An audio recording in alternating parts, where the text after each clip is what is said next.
All right. Goodness. Sorry, y'all. I know I'm back. What's up, TikTok fam? I'm back.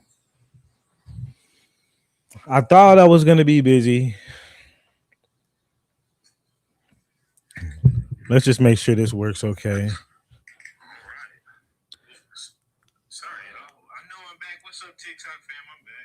I'm gonna have to monitor my audio because it started getting bad during the last live stream on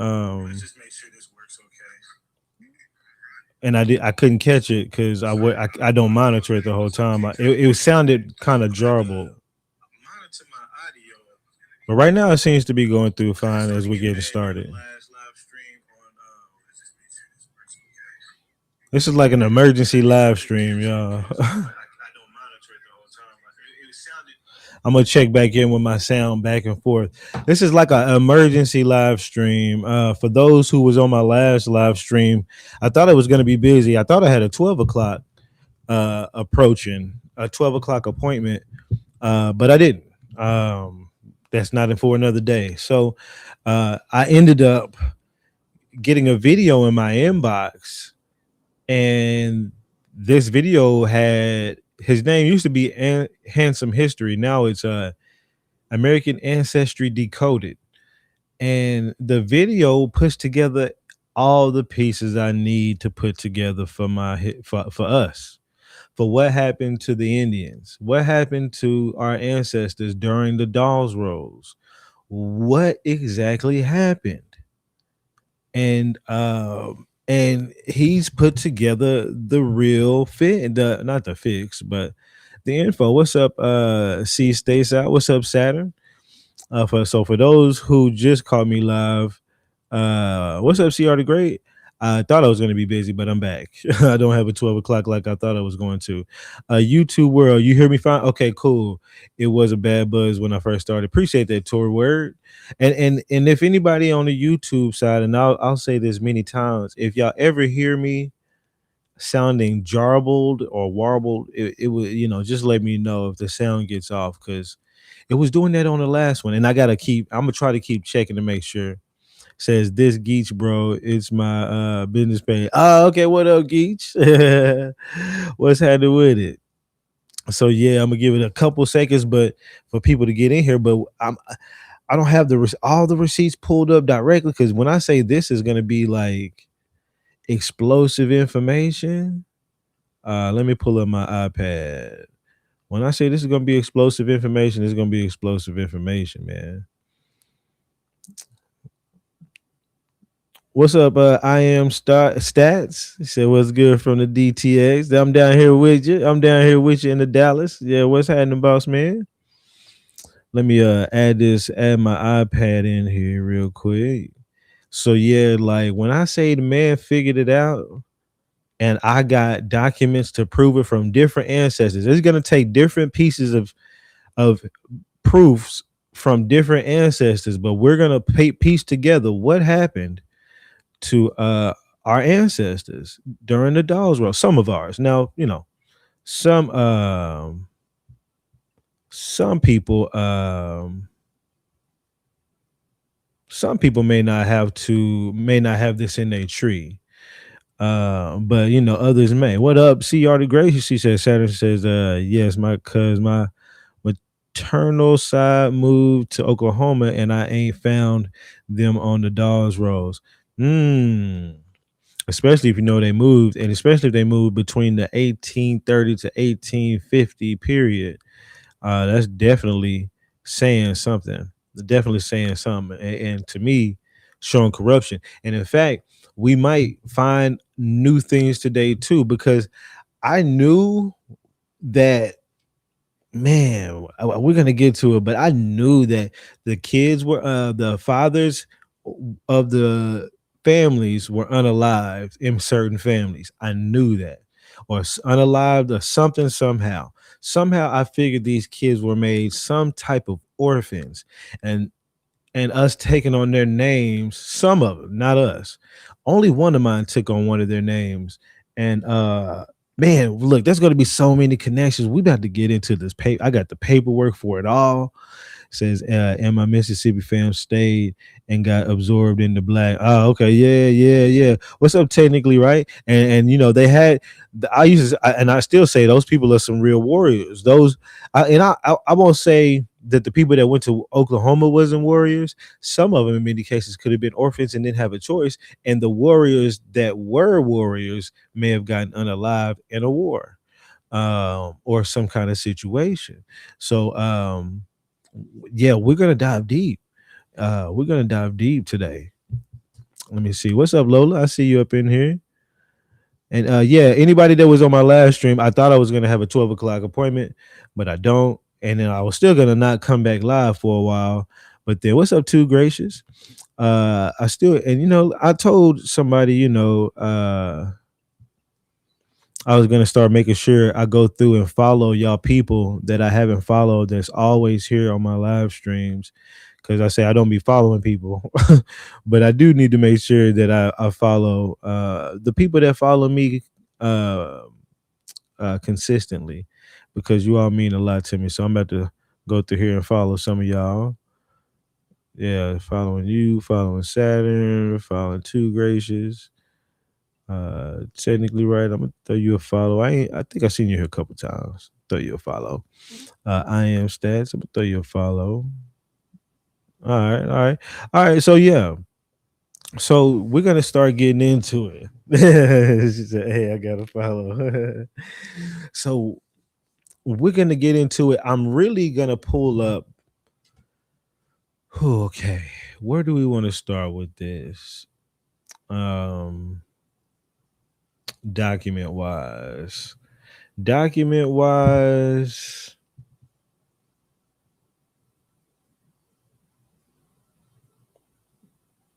There's some documents I need to send over. And okay, so let's do this, y'all. I'm gonna pull up his video first, and we're gonna go along with the video. Let me do local video right there. All right. Welcome to American Ancestry Decoded. All right. So that's him.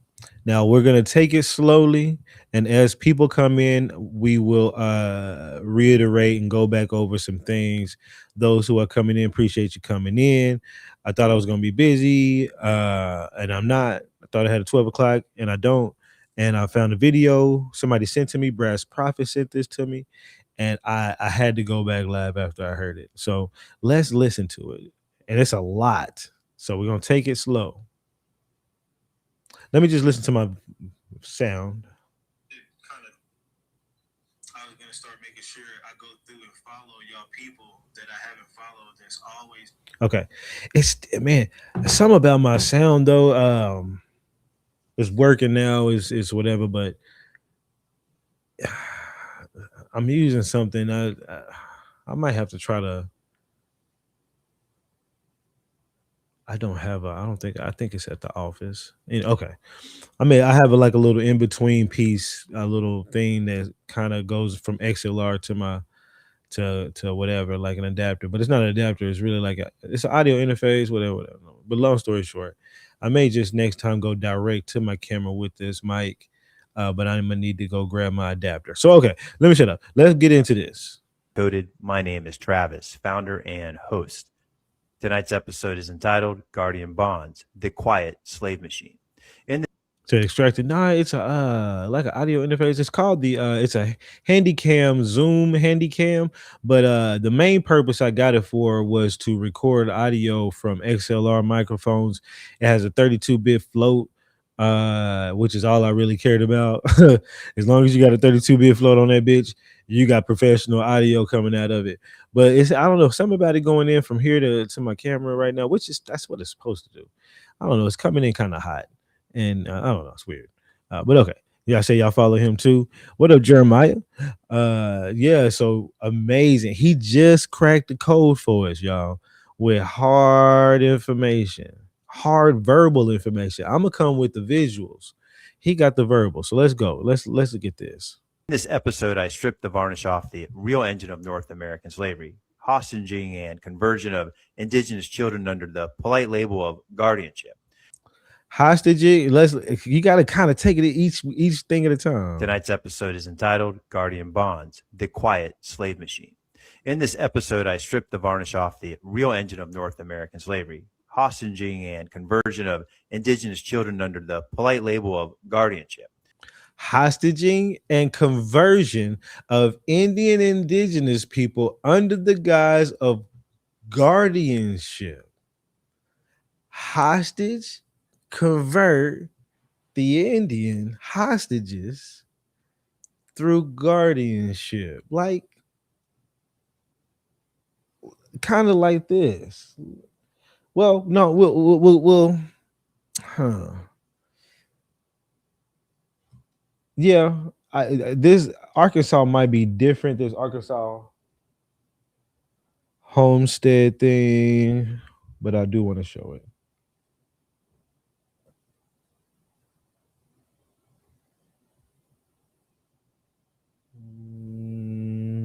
Where you at? Where you at? Where you at? Where you at?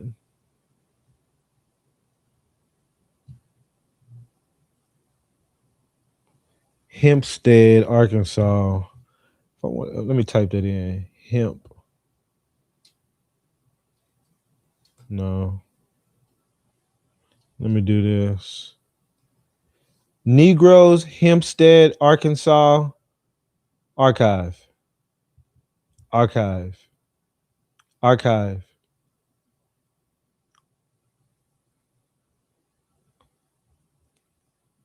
Negro slaves.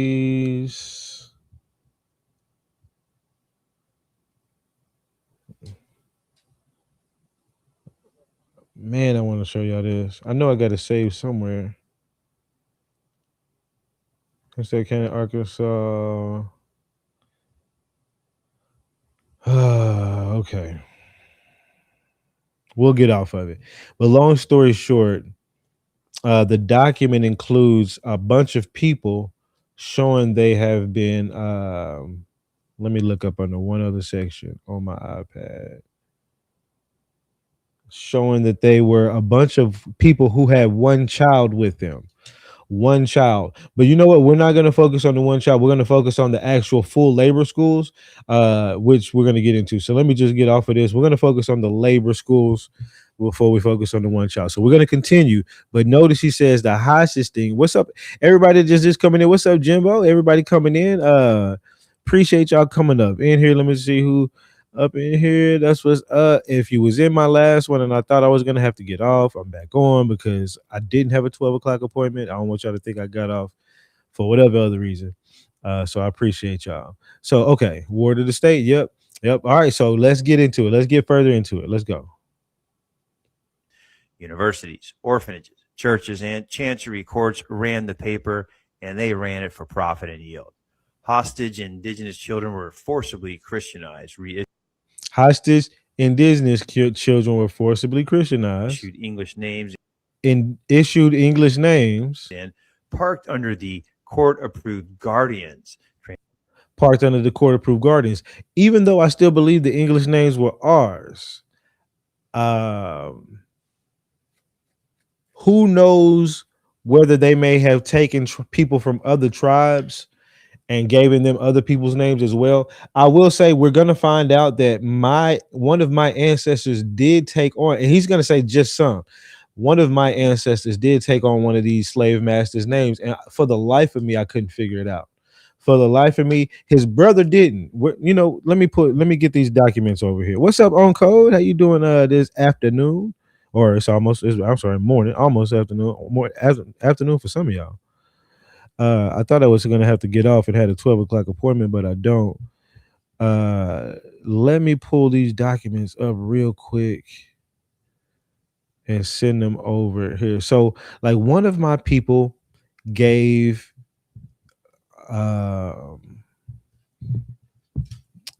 of my people, not Wamble, Watkins, took the slave master's not slave master. I don't even want to say slave master. It's not a slave master, but they took the person they was under their last name while their brother didn't. And he said he was under the same person. And I always, for the life of me, I could not figure it out. I was like, why would this happen? Why would one brother do this? And I said, and then when I figured out their ages, I was like, oh, he was underage when he took that name on. Then I was trying to figure out what was he doing there as an underage? Like what happened in between this time and that time? So we're gonna see. I just sent those documents to me. Where the hell did they go?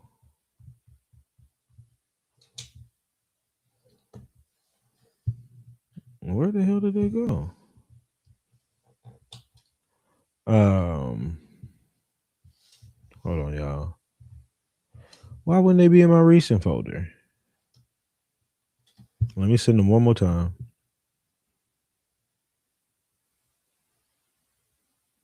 Oh, it put it over here in my damn.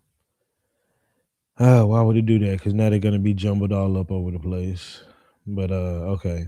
Um, so let's do this. You can see this now. Let's go here. So let's take a look at this, y'all. You said, was he an apprentice? I'm pretty sure they would have been. At this point, that's what we're gonna, because he's gonna talk about apprenticeships. Shit, this afternoon for her. So I want to make this. Let's do this to where I can screenshot. I want these to be all over there, to be honest with you, to where I can mark on them. I didn't come prepared. Typically, I would have all this stuff already prepared for y'all. My bad. But I need to find the other letter. That's his letter. Where's the other letter at? One last letter. Hold on. Oh, there it goes. Okay. All right. So now let's go through it. I can easily get to them now. Okay, and I can do what I need to do. All right. So now in this, Jake Mitchell is under me. Okay. Now let me get my markings here. So we have Jake Mitchell here. Whoops. We got Jake Mitchell there, right? It says his master's name was Jackson Underwood. Still trying to figure that out. But I think I'm kind of getting an idea because they would ask you your master's name, but then they would also ask you, okay, so we got his father and his mother. Now notice his father is Chief Watkins, is what he said. Chief Watkins. Okay, mother name Doran Watkins. Okay, or I'm sorry, no, father belonged to Dorwin Watkins. His mother's name is Dina. Okay, Dina over here, but Dorwin Watkins is who he belonged to. So this can be confusing. This always used to confuse me. Like, was Dina known by any other name, or who did she used to belong to? Dina used to belong to Kolasacha. Now, what does belong to mean? Well, we keep going down. It says, did your mother have an Indian name? Not as I know of. Dina is the only name I know. So apparently, Dina is not an Indian name, but it's definitely a name that we've had. And I've heard this, it's an indigenous name. I heard that eventually that gets converted over to Diana today. So there was lots of Dinas. Today they're Diana. It says, did the mother have an Indian name? I said that already. What was your master's name? My master name. He asked him twice. He said, were you a slave or former Indian? What was the name of your master? Okay. And then he asked again, what's your master's name? But then down here, he says, do you know Eli Mitchell? Notice again, his last name is Mitchell right now. Okay. So now I'm putting together.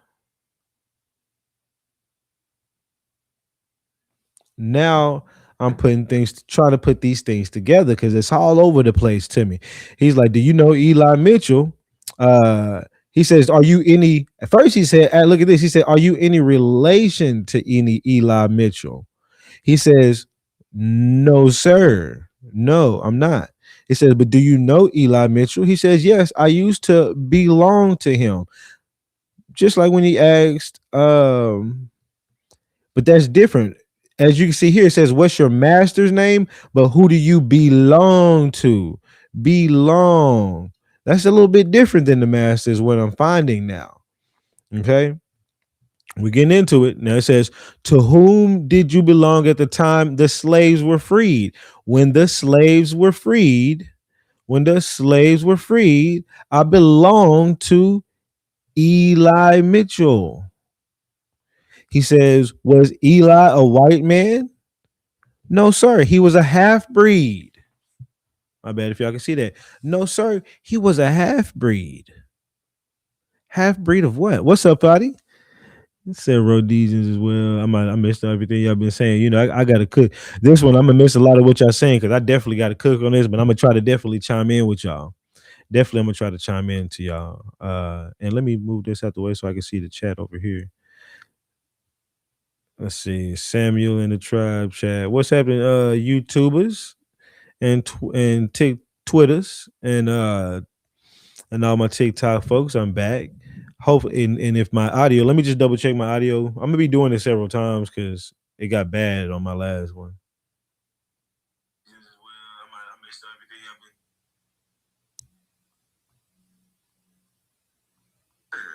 No, I'm not. He says, "But do you know Eli Mitchell?" He says, "Yes, I used to." All right, yeah, it's working. Still has, it's like it's clipping to me, but okay. So he says that he belonged to Eli Mitchell toward the end, but he used to belong to Jackson Underwood.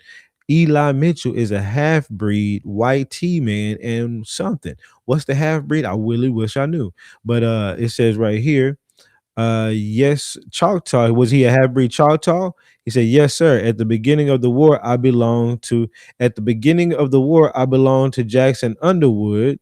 And then he says, "And before the war closed, I belonged to Eli Mitchell." Notice I'm noticing war.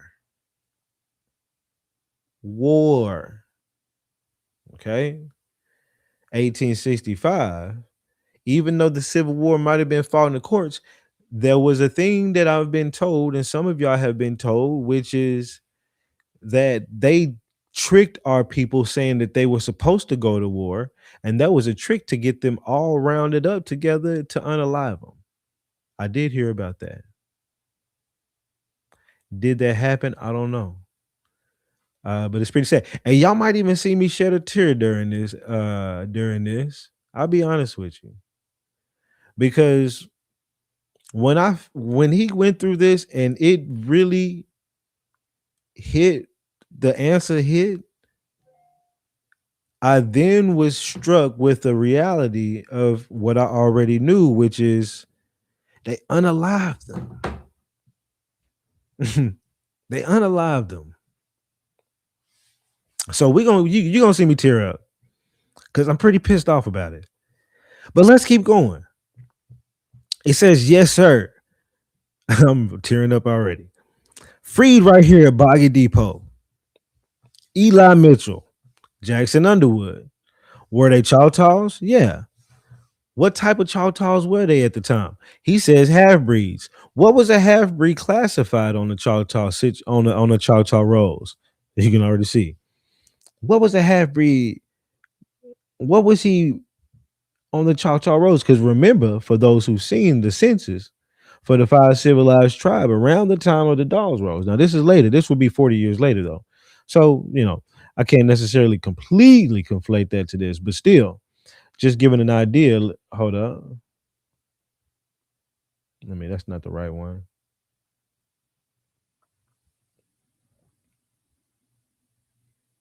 Okay, right here, right here. It says half breed Choctaw. So the name India doesn't come. India, my cousin from my aunt, and name India. She is lighter. Um, it kind of just depends on the whole word with Indian. So I don't want to get too far off in the weeds. So when you talk about all the people, what would be a half breed? Because here we have Indian, Negro, and white. Where's the half breed category? Do you think it's this category, the Indians? Do you think the Indian category is the half breed category? We know they were there. Some of them, maybe. They didn't have Rogam shots, but where's the half breed category? Okay, let's go back. So did you remain a slave of Eli Mitchell up until the time the slave was free? Yes. And on his form, he does say he took on the name Mitchell. He calls himself Jake Mitchell.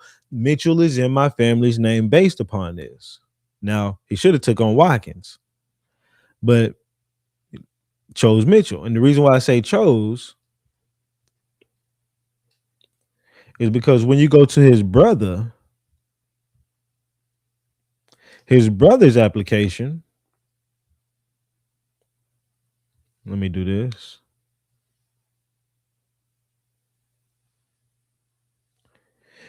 He chose the last name Chief. So you got to also think I was really in my head like back then, like Chief. But I also knew that his dad's name, what's your father's name? Chief. Let me lower that right there. What's your father's name? Chief. I said, huh. So he named himself after him. He gave himself the last name of his father's title. That's pretty noble. That's pretty dope. Okay. So, sir, there's some people around here whose last name is probably going around Chief just based upon the fact that he did that. Unfortunately, it wasn't on my line. We came through the Mitchell side, but this would be his brother. Now, mother's name is still Dina, just like the other brother, right?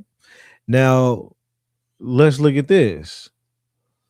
Let's see. Stone. Now, in this, remember, this was one of my favorite ones because in the beginning, I used to run around with this on the internet because right here, he said he was a full blood Indian in his own testimony.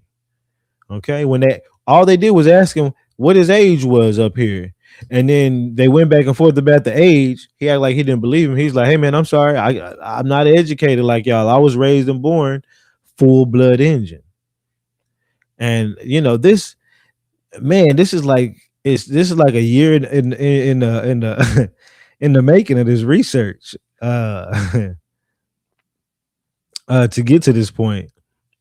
And so like here he is saying he's full-blooded Indian, right? Creek Nation, blah blah blah. Where were you born? Chickasaw Nation, right here. Who are you a slave of? Let me pull it right here. Who are you a slave of? I was a slave of a fella. Of a fella named Jackson. Of a fella named Jackson.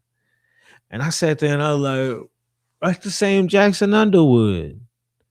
But old boy ended up going to Mitchell. But at the start of the war, he was under Underwood or Jackson Underwood.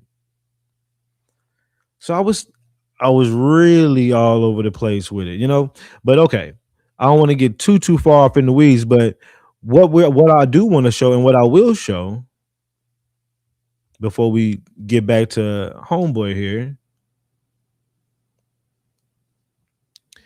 is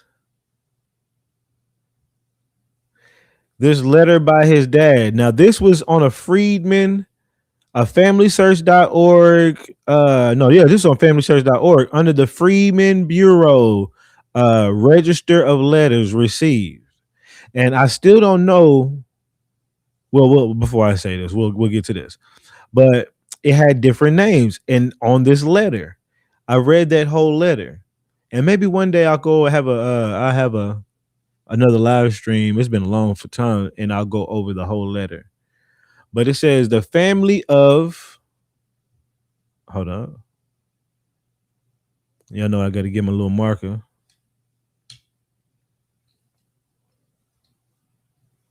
Especially since it's in cursive. But the family of Andrew Chief, right? Watkins. All three names there. Said, what's his name? One said his name is Andrew Watkins. What did he say? Chief Watkins. One said Chief Watkins. One brother said Chief. Well, here's Andrew Chief Watkins. Now we have a first name. A farmer by occupation. Now, when you look up a farmer says it's somebody who collects tax. One who collects tax. Not what you think it is. Like, well, let's see. That shout out to Rashad for that. I didn't know. Go to the Eddie Mon dictionary. Farmer, one who collects taxes. I wonder what kind of farmer he was.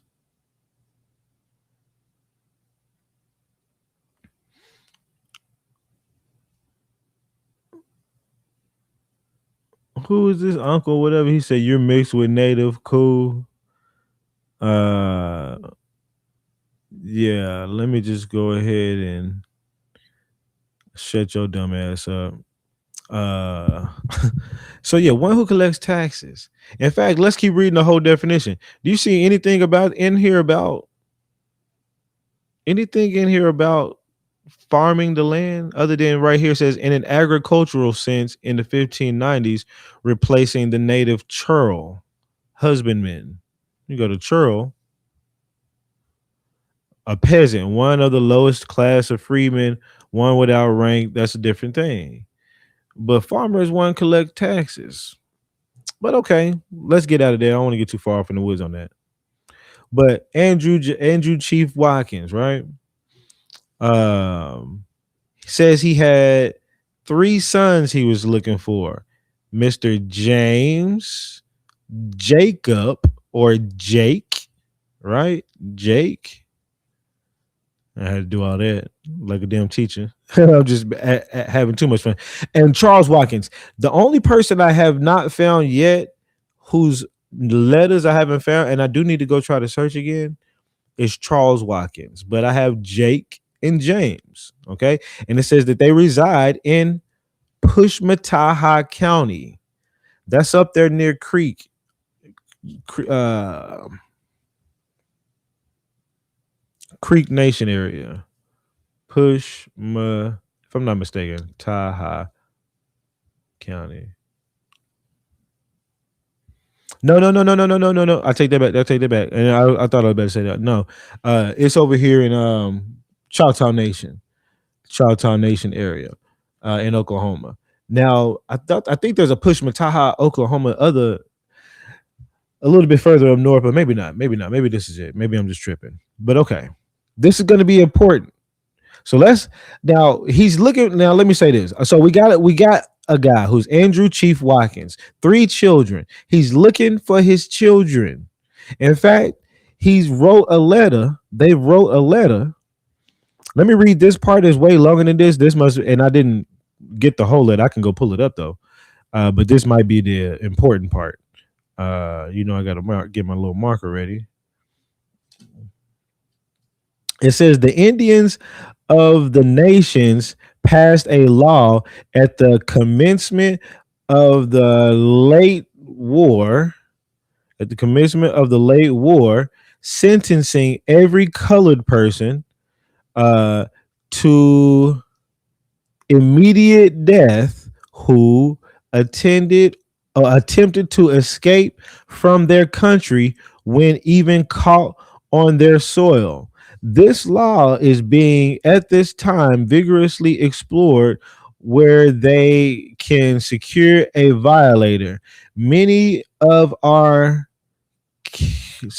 comrades, I think, have gone into the country in pursuit of their respective friends, but none has as of yet returned. And it kind of keeps going.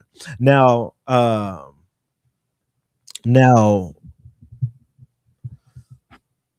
this letter, when I went through it, keep up the great work. Appreciate that. Peace, brother. Check out the brother. Appreciate your stone. Appreciate that. I feel better. What's up, Charles Johnson? And everybody, what's happening? So this letter is basically, it's multiple people looking for their children. Let's go back. This is multiple people looking for their children in Indian territory. Chief Watkins is looking for his 3 kids. The Mr. Perry is looking for his kids. They are writing Mr. Brown, Watson Brown. They are writing the Freedmen's Bureau for help. Now, this is going to make a lot more sense when we start playing back old boy's video here. They need help to get their children out of the Indian territory because they've just instituted harsh laws saying anybody who run away, you could be unalive.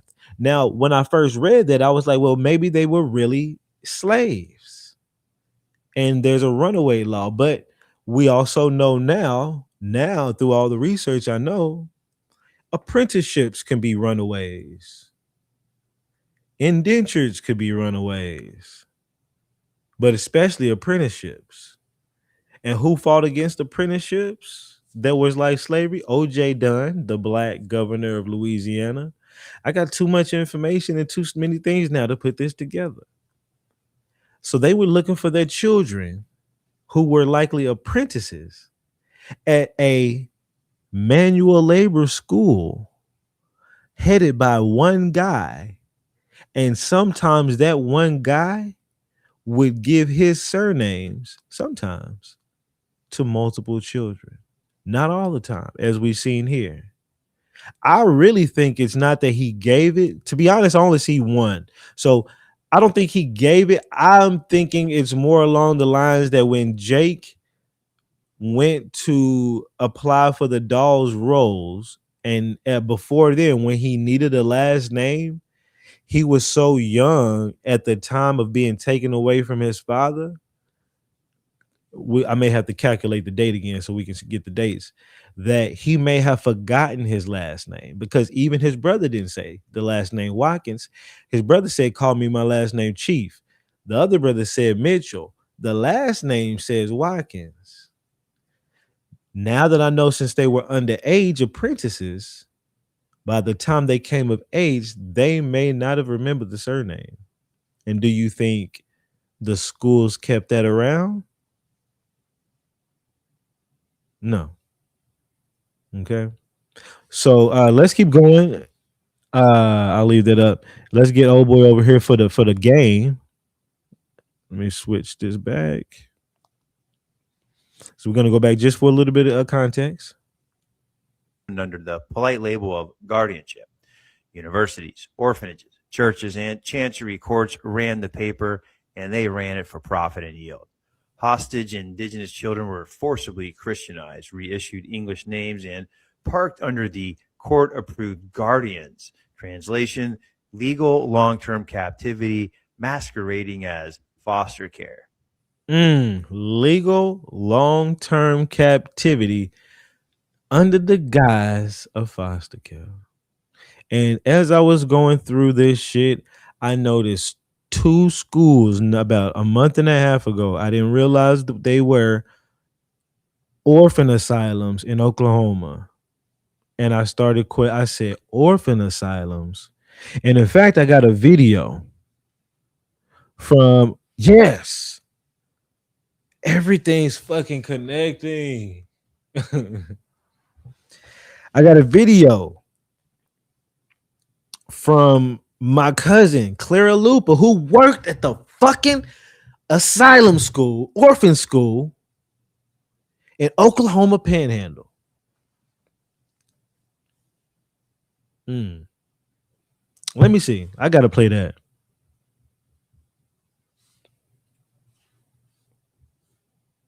I'm bitching out today. Oh, I gotta, damn.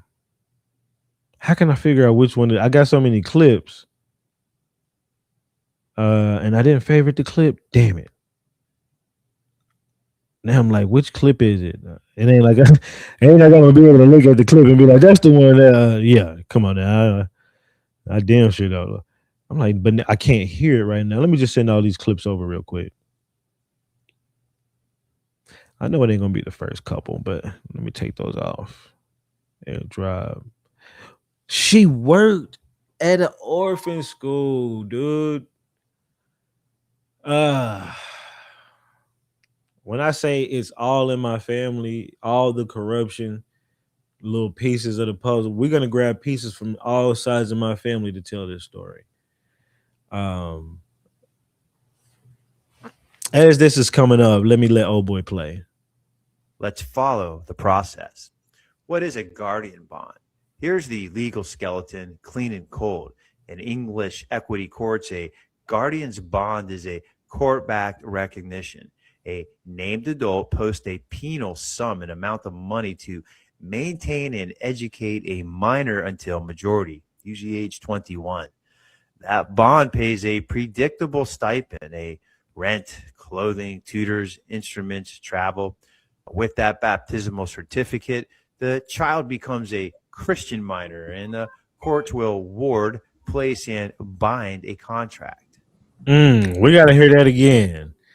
Going out Christianizing kids, getting the paperwork of their baptism, taking that paperwork to get a security backed loan against the kid as work labor from some orphan. So you can do this to orphans, okay? In many cases, which he's going to get into. Let me see if I can pull this up. This kind of just moved over here. Hold up. Yeah, this is wild. That's why this I had to go live. You imagined everything. You know, you could walk. But when we got to Grayson High School, we worked hard. Because of the find it. I think to me, America is a stew pot. And we pyramid Hold on, y'all. mistakes. But by your maids and by your people that couldn't read and write. By Mr. and Mrs. Diggs, by the nth degree. And she was backed up by the 14th Amendment for Ada Larson. She didn't teach. After graduation from high school. And I made up my mind then that I was going into the field of education and I was going to teach and I was going to get on a scholarship committee. We grew up in where if Hold on, you y'all. ride a train store, you had to come on the food and you walk and everything. You'd be in a, What was DB&O like? What was it? it was a deaf, blind, and orphan school. Oh, here he is. Here he is. Was it substandard by your judgment? Of course it was a Hold up. Here it is. Hold up. Oh shit. Hold up. Town of Taft. town was an all black town. It was a town that Okay, so let's play that one first. 72 and 207. Okay, let me switch y'all, Mr. Travis. I was there 122 minutes. Okay, let me add. Let's see if I can just add another one. Hold on. DB&O came back home and started on a new profession. Got married in California. What was DB&O like? What was it? It was a deaf, blind, and orphan school Right, but was in it Taft, Oklahoma. A deaf, blind, and orphan school in Taft, Oklahoma. Keep that in mind. Taft. Some of y'all know. was it substandard by your judgment? Of course it was substandard. It was substandard. It was an underfunded school, substandard for the deaf, blind, and orphans. Who cared about those orphans? Who cared about them? Yes. Let's go She said, "Who cared about those orphans? They didn't care about them." back to Langston. How'd you when you first seen the campus? So they started talking about Langston after that. Let me go to the next one. Whoops.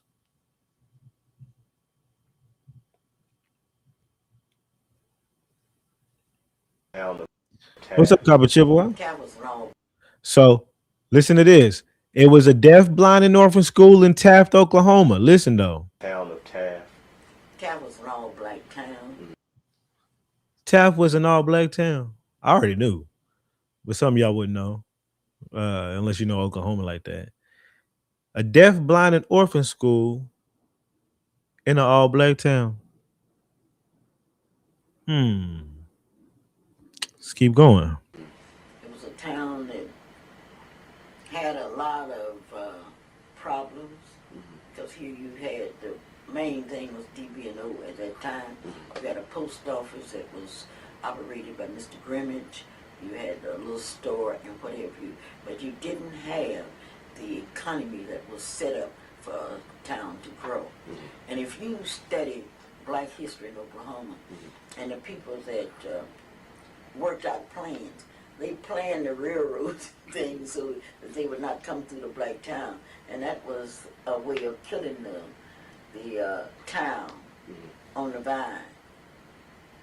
But then you got to understand that the man that was responsible for all of it was Bill Murray, who, when the Constitution was written, he knew that if they were able to write, and that's the worst Constitution I've ever read, the longest and the most, well, anyway, that he would be able to use his influence to get the legislature to pass laws that would forever prohibit certain people from enjoying these rights.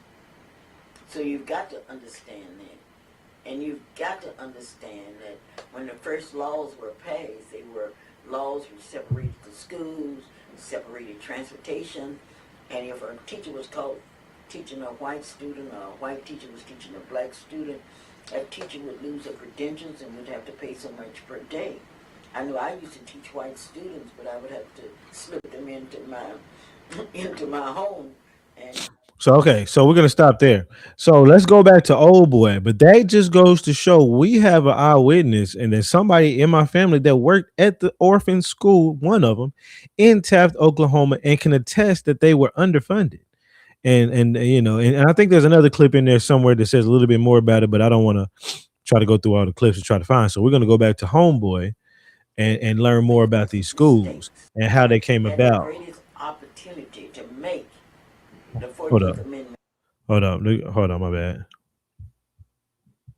Man, I'm pushing the wrong thing.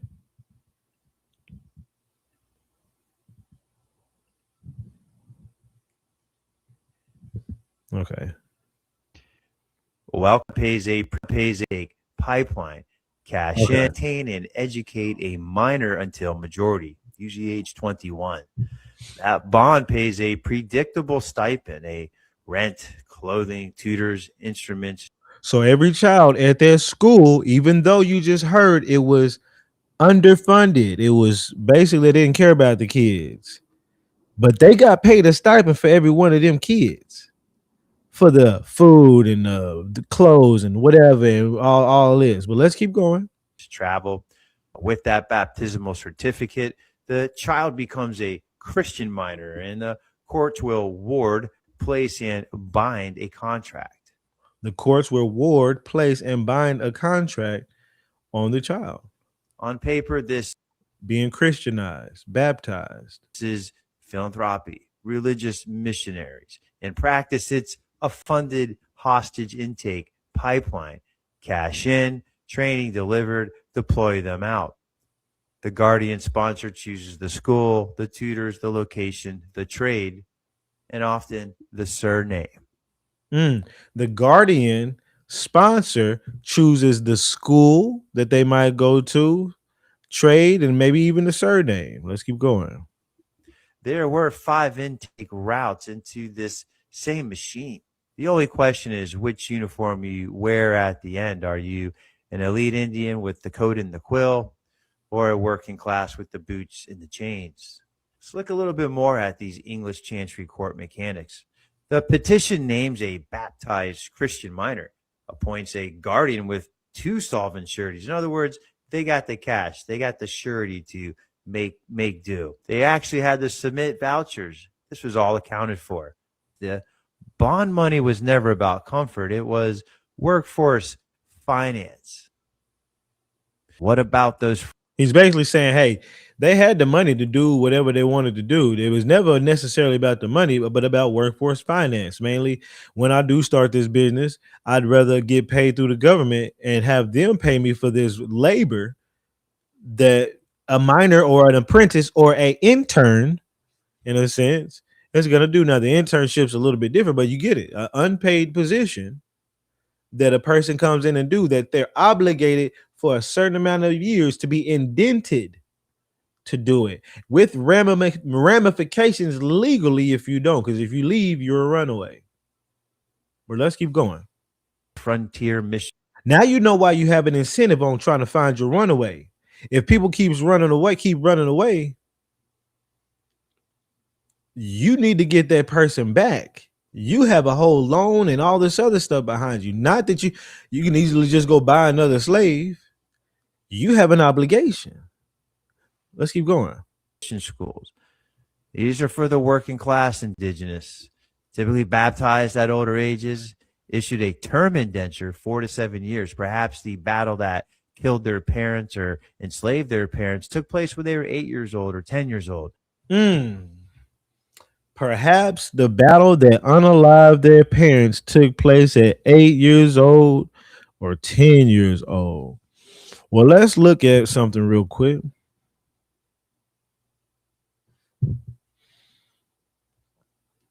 Pull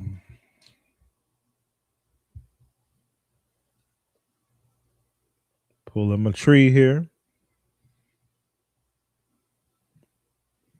Back away from this mic so I'm not too much in it. Okay. Jake Mitchell. 1854 says when he was born. That letter that they wrote looking for their child was done between 1865 and 1866, y'all. How old was Mr. Jake Mitchell if he was born in 1854? By the year 1865, he would have been 9 years old. He would have been 9 years old. His brother would have been about 12 or 11.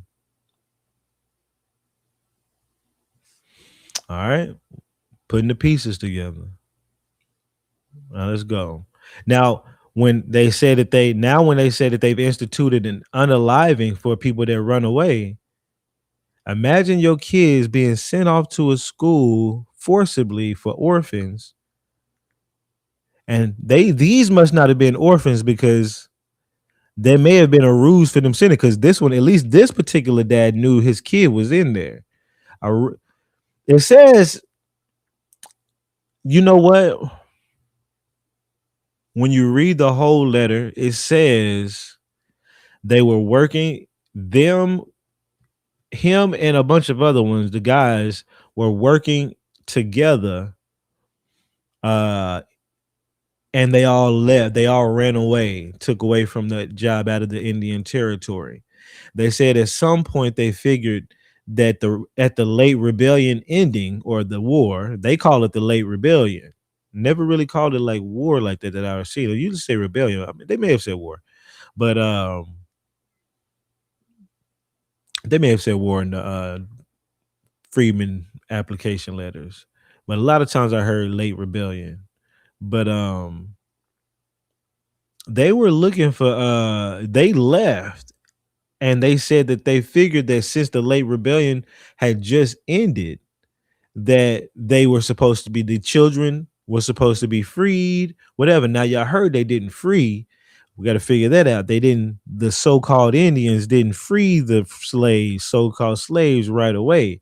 So there's a slight time frame between one time and another time before they get freed. But what I will say is, I don't know if they ever got so-called freed per se, or if it was so harsh per se. It was definitely something bad enough for them to run away and be mad about it. And then for them to institute those laws, they probably was like, man, y'all got our children in those manual labor schools, probably per contract, and they probably couldn't just go up there regulating or something. I don't know. But they left and they figured they would get them. But long story short, from this letter until the Dawes rolls of these letters, this is 1865, until this letter, which let me show you a date on one, until 1900. I don't know what happened. What I do know that happened is, I will say this. Another letter was wrote that said that these people were fine, they're working with their masters, and they gave a singular account for each person. I don't want to go over the whole letter because it's this letter was like 3 or 4 pages, and there was like 5 or 6 other letters before I got to that letter because they was all corresponding back and forth after that. But I didn't know what happened in between 18. I don't know if what I'm getting at is I don't know if Andrew Watkins ever got to get back in touch with his children. Is mainly what I'm getting to. I've been wanting to get with my family to see if there's any oral history of anybody knowing through Jake, because we come through Jake, if Jake knew his dad, if anybody knew they great grandpa or great grandpa.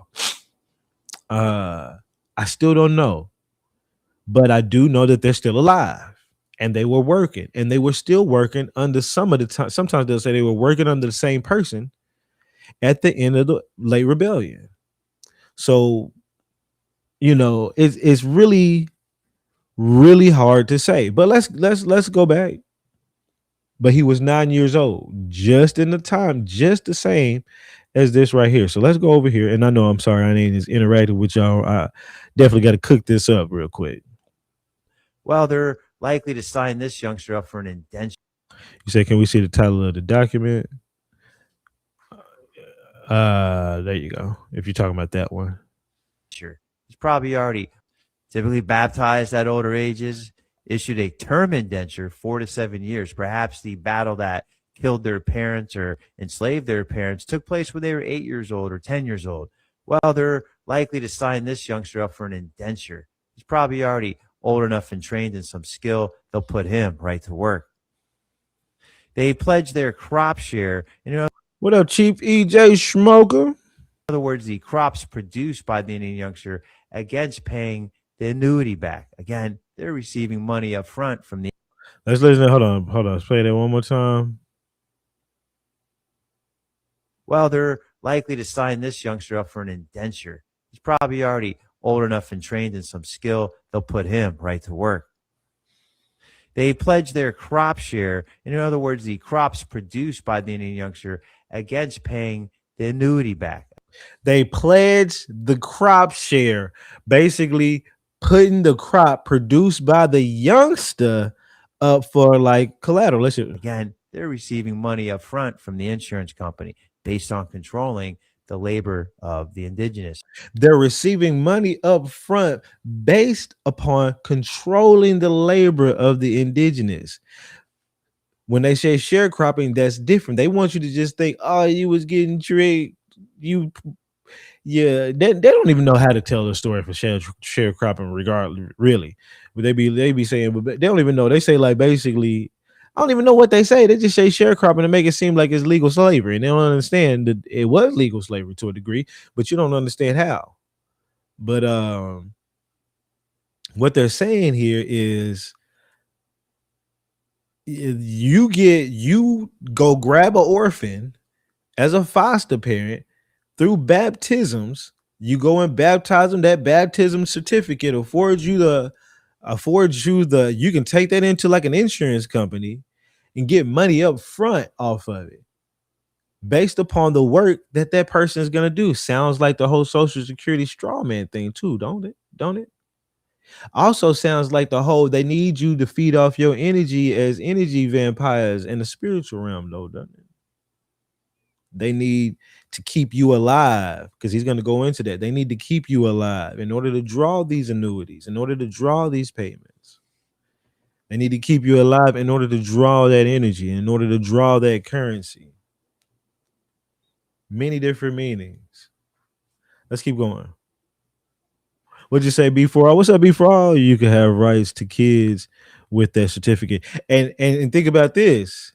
It makes the whole emancipation, which you emancipate minors, more real, doesn't it?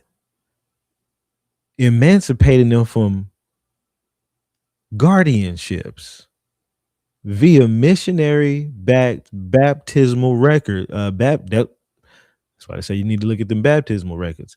But baptism records that allow people to take out loans against our bodies as we worked for them, and they did it to our children after unaliving some of our parents. Some of y'all didn't have to go through this. Some of y'all didn't have to go through this. Remember, some of y'all stayed in your lands. Some of y'all didn't go to orphan schools. May not have happened to you. Happened to my folks. And we figuring that shit out today.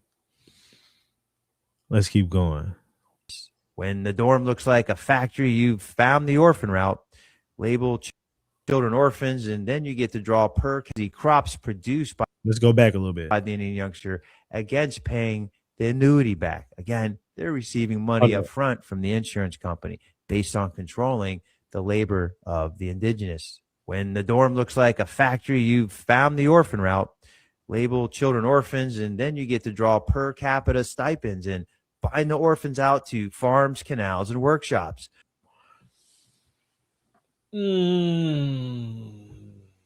So you find you some orphans, or you make you some orphans, or you kidnap you some orphans, right? Because we do have lots of records, right? Of these bitch ass niggas doing what? What was they doing? What does it say they was doing on here? Right here. Let me do this.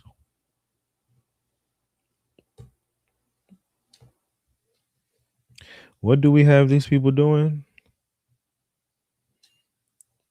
Then persistent kidnapping their people. Most of the unfortunate people sent into slavery that were kidnapped,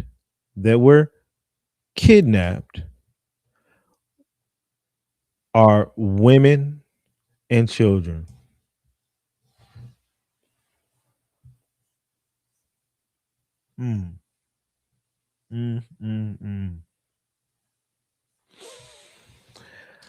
Okay. We learning the real today. Y'all gonna see me tear up today for my ancestors. Cause this is the whole thing I've been doing a lot of this, not just this for, but this is one of my biggest what do you call it? Mysteries. Can't lost my train of thought. One of my biggest mysteries on my tree. There's still some more, a couple others, but this is definitely one of the biggest ones, and this is the biggest one for many of us.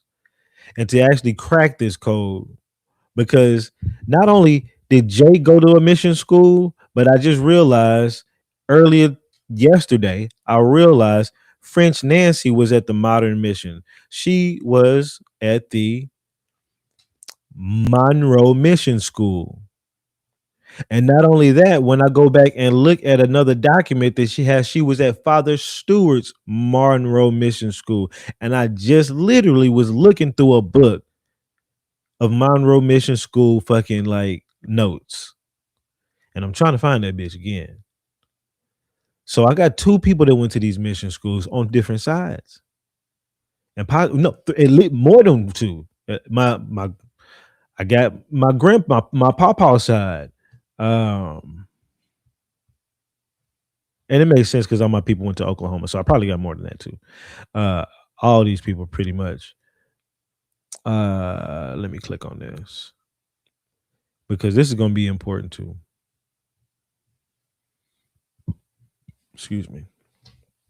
Because right here, now his name was Prince, and as you can see on this card, let me make this bigger. As you can see on this card, that last name Prince has made it all the way back. My grandma was a prince, married to a prince. My papa, Basil LaFleur, is who he said he was a slave of. Basil LaFleur. When I first saw that, man, that resonated. I knew LaFleur, Greenwood LaFleur, right? We know the LaFleurs. But I was like, damn, was he really a slave of the LaFleurs? And how come he don't have the last name LaFleur if he was a slave of them? How come only, I'm asking all these questions. But you know what I found out since I've been doing my research?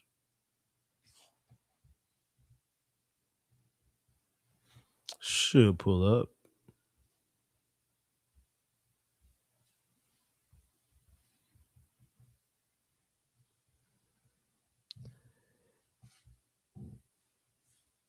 Basil LaFleur was the person who was over the Oak Hill Industrial Academy in Choctaw Nation. So when I saw this, I said, wait a minute. Wait a minute. Let me show y'all too.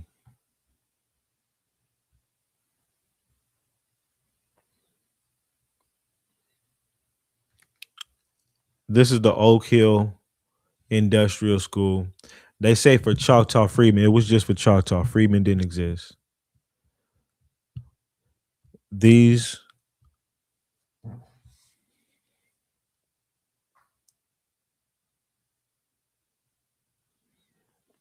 These could be kidnapped children.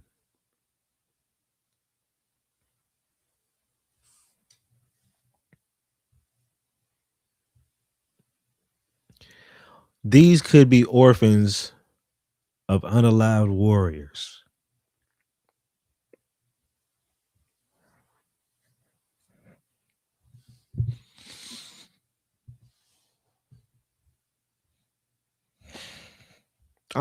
This makes me mad.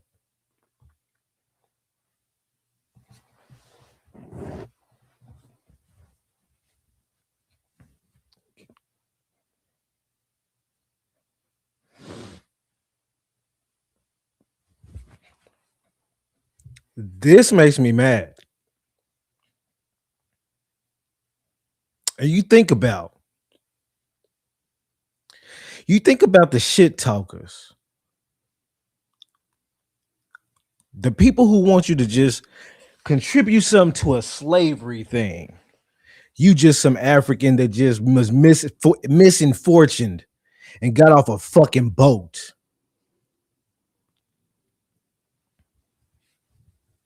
And you just deserved it to a degree.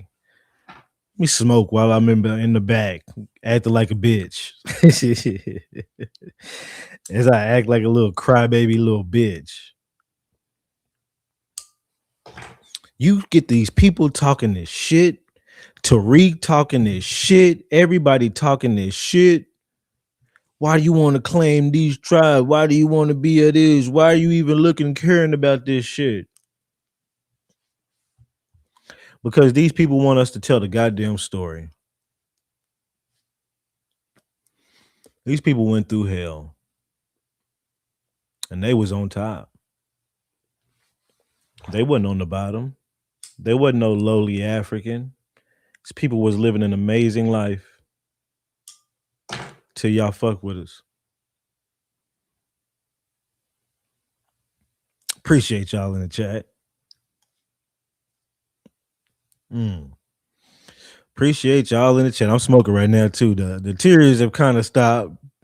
But so, and why am I this would be the academy my pawpaws would have went to. Okay. In fact, it hit so home that when I was studying this same location in these photographs, that's the house of my family.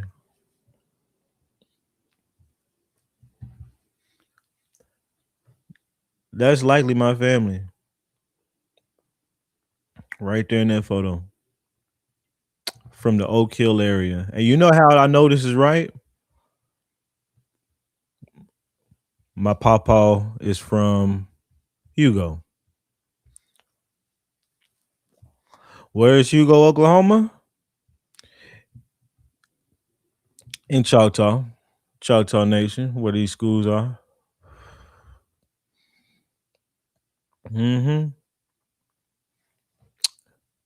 All of it matches up. And yeah, look at that little girl, man. And they could be like, looking at this photograph, they could be like 18, 17-year-old apprentices stuck. But this is their house. So I don't want to say it was too bad, but the erasure was going on. It may not have been whipped chain. Don't look like it was that. So I ain't sad about that. That's one thing. I'm not sad about some whipped chain slavery. I'm sad about the kidnapping. I'm sad about the unalivement of the parents because that means I have to reckon with the idea. In fact, what made me burst into tears earlier when I first heard it,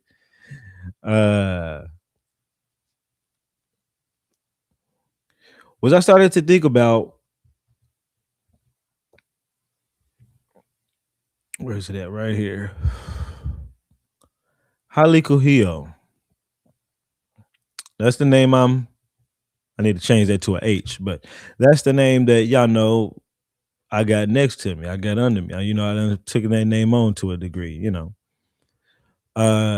It's his grandson that was listed on the Dawes Rolls as a freedman on purpose. It's his grandson that would have been a young age, a decently young age. It says birthday 1827, 1865. He wouldn't have been so young, to be honest. He'd have been way older than the Jake situation. His story is going to be a little bit different. He still got done wrong. And in fact, it might have been his daughter, Sylvia. Yep, Sylvia. It was probably Sylvia, but that went on the Dawes Rolls, and she got it up under his name because she was born in 1862. I'm just not putting that together. She was born in 1862. By 1865, she would have been 3 years old at the end of the late rebellion. I really need to figure out through my family. We know that she wasn't an orphan because the Love name is still around. So I can't say that her dad got unalived or anything off top that I know of, because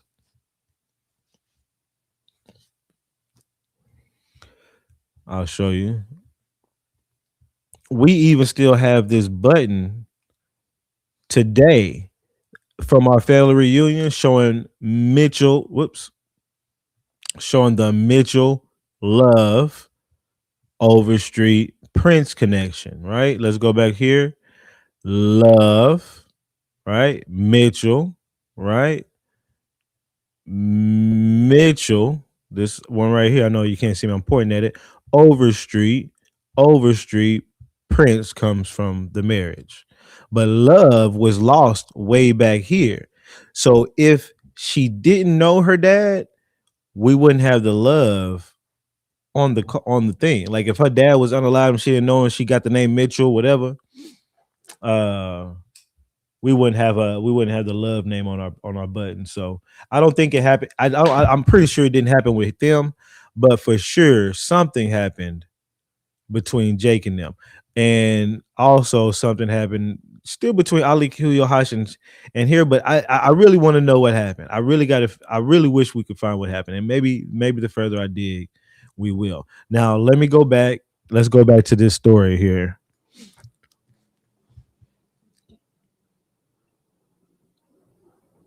When the dorm looks like a factory, you found the orphan route.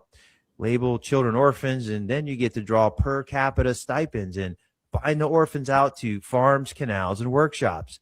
And then, so what he just said was, after you get the orphan, you could also hire them out to work other places for money. And we've seen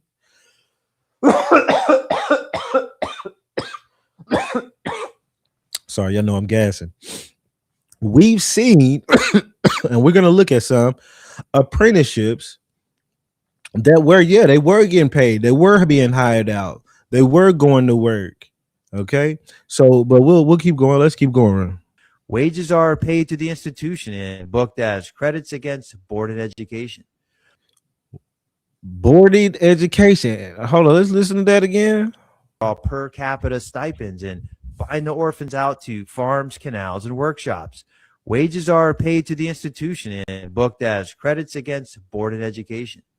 Wages are paid to the institution and booked as credits. Isn't that kind of like college? But it's not really wages, and your work ain't really like work at the college. But I also think it's funny, is they were boarding schools in some cases, and they call it the Board of Education. Now, I'm just playing around with words right now. I don't know. I ain't looked into that. But okay, let's keep going. Rotating labor crews, ration visits, and screened mail produce predictable yield papered as care. Custodian per capita stipend. Like, I gotta literally go back because he says so much and so little. You gotta go back. Hold up. The crops produced by the Indian youngster against paying the annuity back. Again, they're receiving money up front from the insurance company based on controlling the labor of the indigenous. When the dorm looks like a factory, you've found the orphan route. Label children orphans, and then you get to draw per capita stipends and bind the orphans out to farms, canals, and workshops. Wages are paid to the institution and booked as credits against boarded education. Rotating labor crews, ration visits, and screened mail produce predictable yield papered as care. Custodianship. Discharge kits rarely include cash for your adult life. Meaning when they discharge you, you rarely get any money after that. Let's listen to that one more time, though. When the dorm looks like a factory, you've found the orphan route. Label children orphans, and then you get to draw per capita stipends and bind the orphans out to farms, canals, and workshops. Wages are paid to the institution and booked as credits against boarded education. Rotating labor crews, ration visits, and screened mail produce predictable yield papered as care. Custodianship. Discharge kits rarely include cash for your adult life. And you have the asylums. Now we're about to talk about the asylums. Now, okay, so he just finished basically talking about the orphan route. What did they do to the children that they could get their hands on from unalived people, right? Well, with these children, we'll send them through these orphan schools. We'll put them under guardianship, force them to go to those schools, learn them trades. When they get back out, they make money that they get up front from the insurance companies backed, and they have to pay that back via your work labor on the fields in order to extract, to pay that money back. Now we're about to talk about adults. What do you do to get adults re-educated, reclassified, erased as an Indian? He just said asylums. Soon as he said that, let me see if I got it. I know I got it. I just try to think about a sub that I could pull up that will pull it up directly. Let's say fire.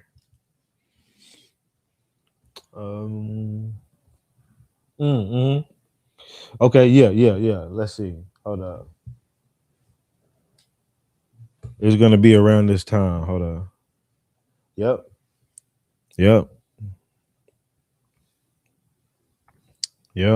Okay.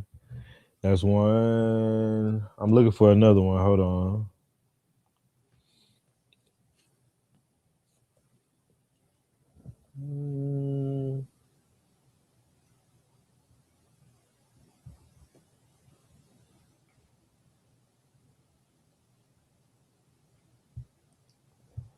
Where are you at? Like, that's in the Library of Congress, San Francisco fire.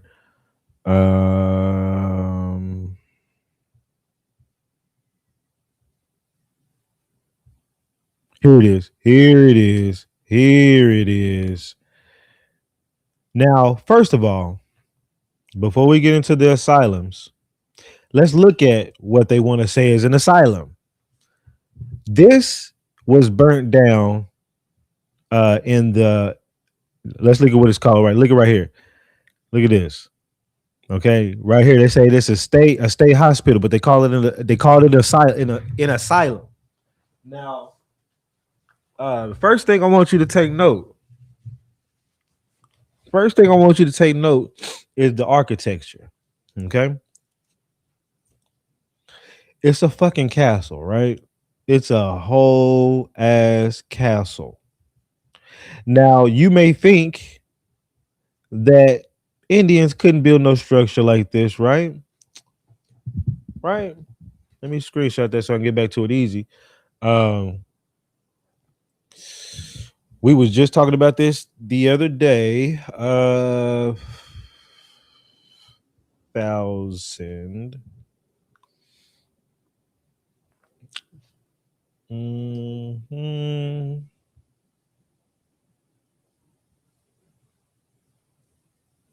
1,000, 40,000. Hold on.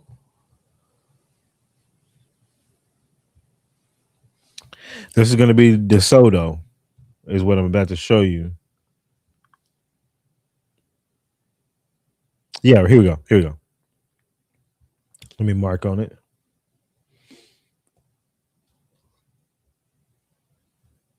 All right. It's going to be more down here. It says, okay. This is DeSoto and Tuscaloosa right here. Okay. Reached the capital. It stood by the side of a large river upon a plain and consisted of 80 handsome houses, each large enough to contain 1,000 men, and a fronting a large public square. Dye says in his book style, The Wild Indians, the Aboriginal, blah, blah, blah. Now, this is one passage about it. I got another one though, but it says that the houses, it says that there were 80 of these. Let me go find that real quick.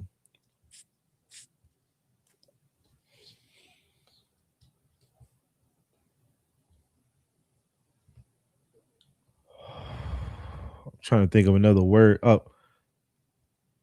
80 handsome houses, each large enough to. Here we go. I think this is it. There's the history of the Chickasaw, Choctaw, Natchez Indians book. It says they had 80 handsome houses, each large enough to contain 1,000 men, with 2 or 3 wives and children occupying all for that purpose. A space truly 12 to 15 feet in diameter, which that's not super large, but it's not super small either. Like even in my apartment, 6, 12, it'd be a little bit larger than that. It's larger than that, but you can still fit quite a few people in there. And it says the reader, you be up in there though. It says the reader can make the calculation at his own leisure, but they had 80 handsome houses with each house that can contain 1,000 men. That's 80,000 people in one house, in one apartment complex. So now when I go back and show you this,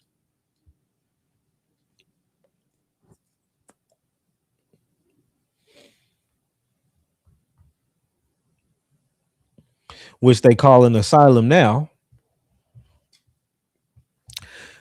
Now it makes a little bit more sense, huh? You think you can get 1,000 people in there?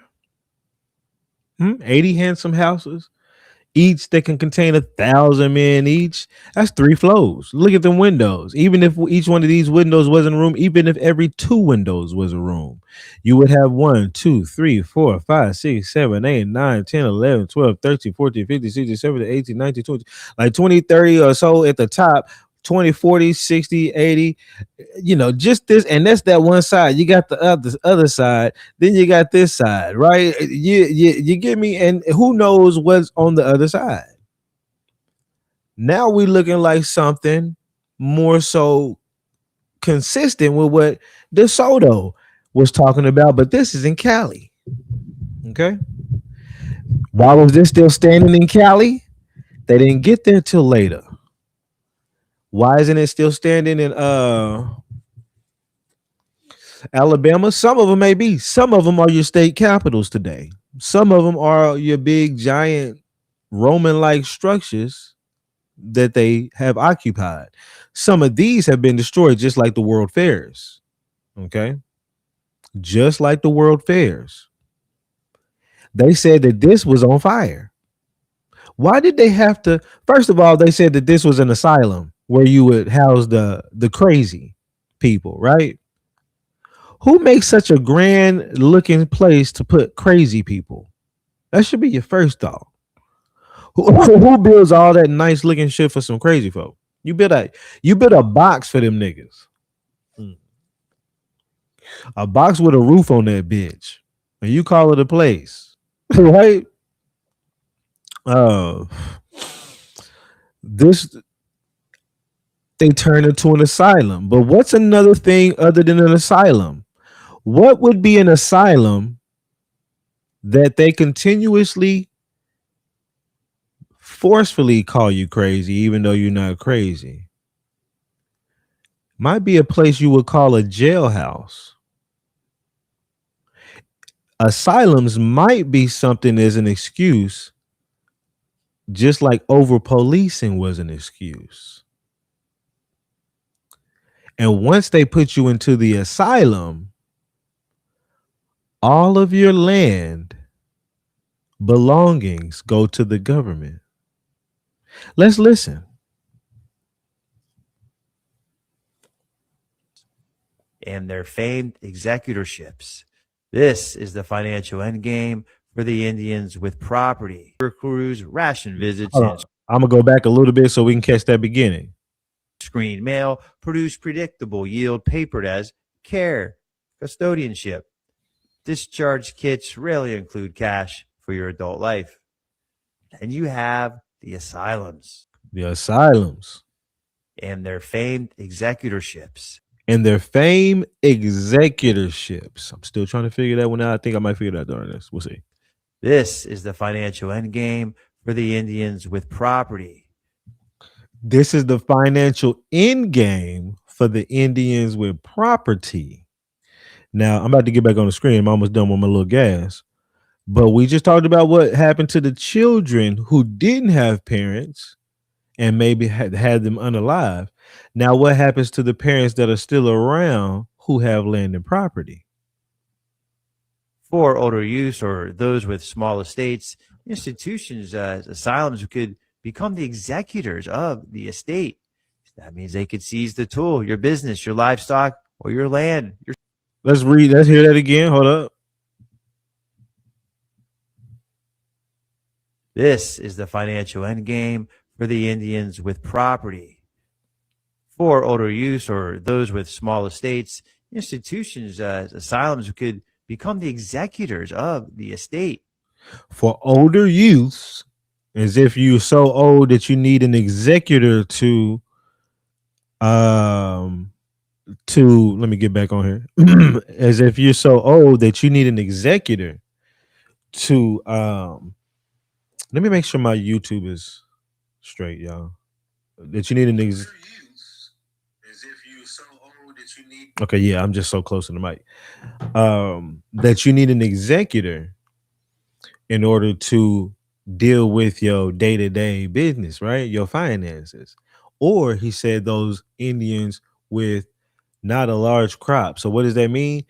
It means they knew they couldn't go after niggas that had bread that was of a younger stature, like between the ages of like 30 and 50, because we were too strong-minded. You would have been too strong-minded to go into this whole executorship thing. But niggas that are kind of broke, that's why he said Indians with small whatever, and this whole Indians not taxed, those people later being ushered into the 14th Amendment because they wasn't taxed before, but that's another thing. But those same folks are who they're talking about, trying to make them executors, and this might go into that same shit.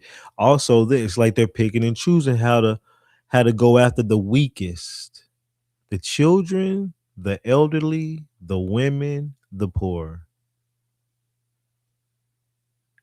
It's devious, real devious.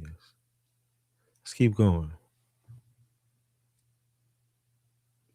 That means they could seize the tool, your business, your livestock, or your land, your shares in companies. They could immediately convert that money into annuities, naming the asylum as the beneficiary. That's right. They would receive the cash up front and then pay it back over the lifetime of the beneficiary. So in some twisted way, they want to bring the inmates into the asylum in order to extract a lot of their wealth, but they actually don't want to kill them because they're doing this life annuity contract, and payback only occurs as long as the Indian remains alive. Then you have Governor Oglethorpe, the so-called founder of Georgia, and a Tuna Howie.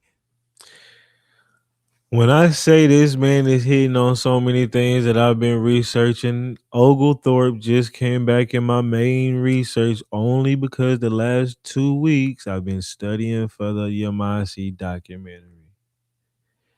And Oglethorpe, and I had already knew about Oglethorpe because I studied about Tomochichi. I knew about Tomochichi. He was an Indian that was taken over to and he's going to speak about him, but taken over to Europe from America. They said he went over there to teach them how to build some shit. And I was just like, why would you bring, I think I made videos on it. Why would you bring an Indian over to Europe to help you build some shit if they primitive? But it starts to make sense too because we have a lot of Roman like shit here. Huh. And now y'all got some Roman shit.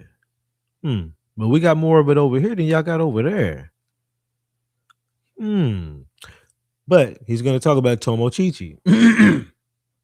Tomochichi is of the Yamakra. Yamakra from the Yamasee. They're like another little offshoot of the Yamasee.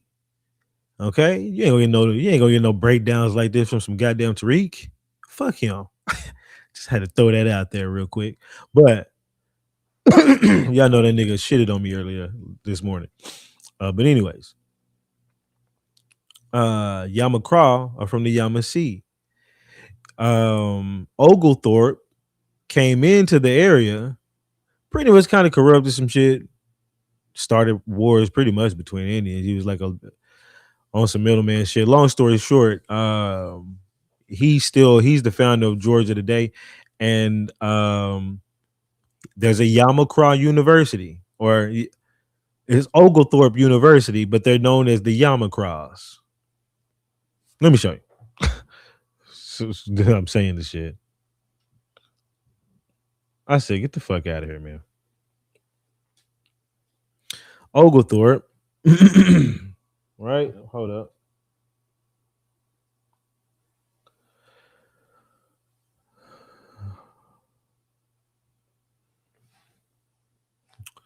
What's that? Yamakra University, Oglethorpe University, Oglethorpe University, the Yamakra yearbook of 1921.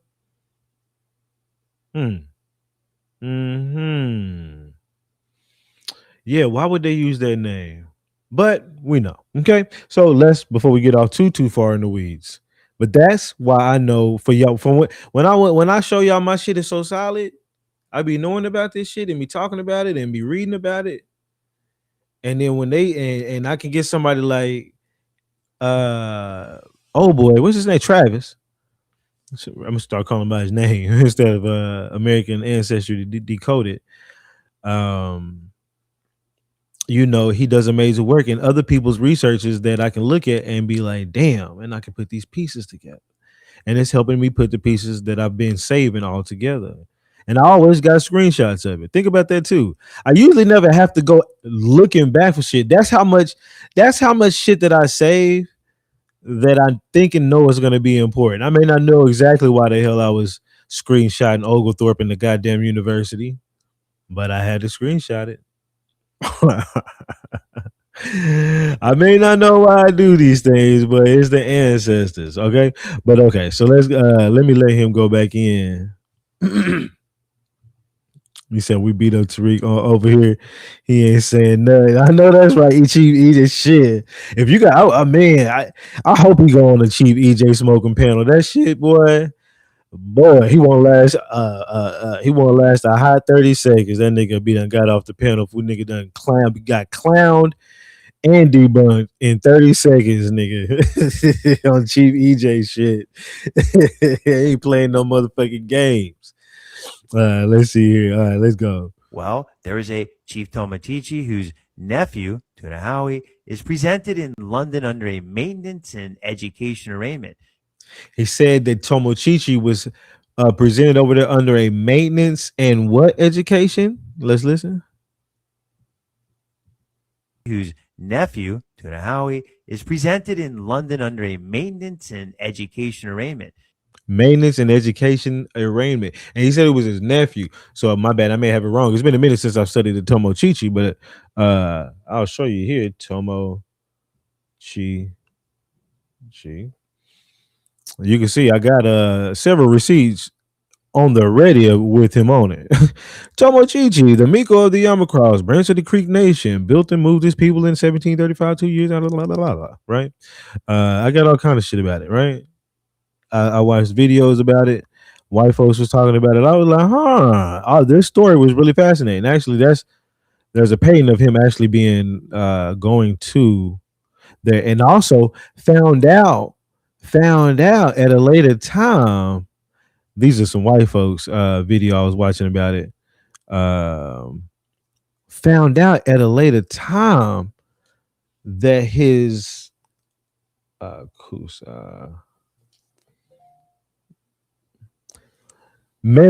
found out there's a story in the newspapers called Mary Musgrove about the Yamacross, which led me to go look up books about Mary Musgrove. Found this book about Mary Musgrove, found out her original name, Kusa Ponakesa. Kusa Ponakesa. For those who know Kusa, as we know now, right? Let me just hide that. For those who know the word like that, we know what that means. And you know what? Kusa River, yep. And for those who don't know, I'll show you. Also under this same thing, under the same word, right? I don't have to retype the search in. Same word, letter of Fernando de Soto. Kusa, the name of an Alabama river and a tribe that formerly lived on its banks, have the same meaning. What meaning is he talking about? Strong and black. Coming from Kalalusa, when you take off the la, it's really Kausa or Kusa when you take off the la. Kalalusa is pretty much Kausa or Kusa. Okay. Pretty much abbreviated. And you know, people may be like, that's not the thing that nigga, do you know how many times we shorten and abbreviate and change a word? That's what niggas do all day in rap. Okay. We're gonna switch that motherfucker up so many different ways and spell it so many different letters. Like DA. DA is now forever gonna be the. Okay. There's no way it's gonna leave. DA is the. Period. Okay. At this point. So I'm just getting it to you. Yeah, we will switch it out. Right. So Kusa means black, basically, strong and black. Kusa Ponakesa, strong and black. Kusa Bows, another tribe like the Kusa, but they're Bows. Bo comes from Arawak. I found out Bo came from Arawak doing studying. Let me see. Kusa Bo, if I can easily find it.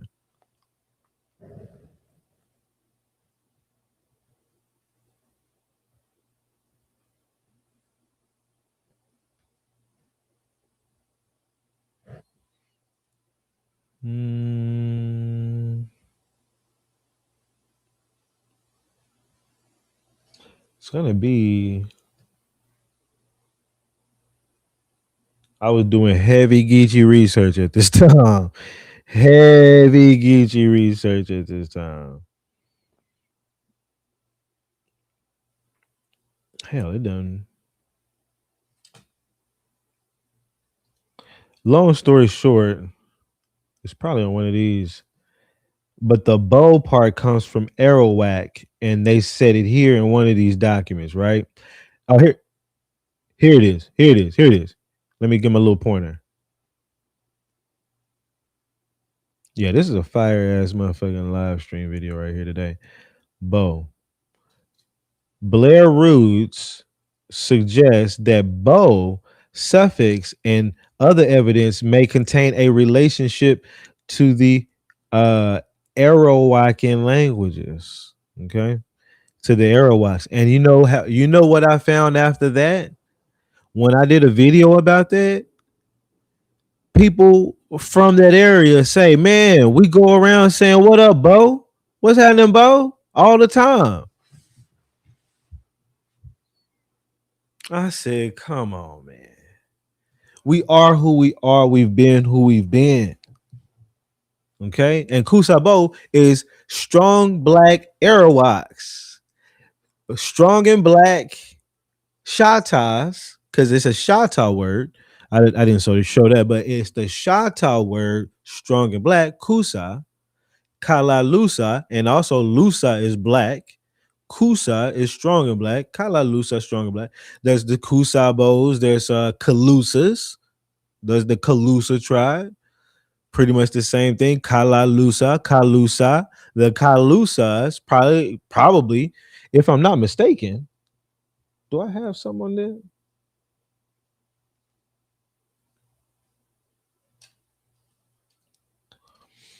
Showing them down there. Okay. Kusabo right there. Okay. Straight close to the islands where they would have that influence from the Arawaks. But they also Shata. Okay. And these words help us find this, which is why they had to get rid of the words. It was easier for them to get rid of the words from our brains than to rename every damn stream and location and every place in America. In fact, that's what they really should have did. But I'm glad they didn't, because once you learn the language, or you don't even got to learn much of the language. Once you know a couple of little things, because a lot of the things are named very similarly. Chattahoochee is really the word Shata in front of it. Chattahoochee. You got to figure out what hoochie is, but a lot of things end with she, like who's she.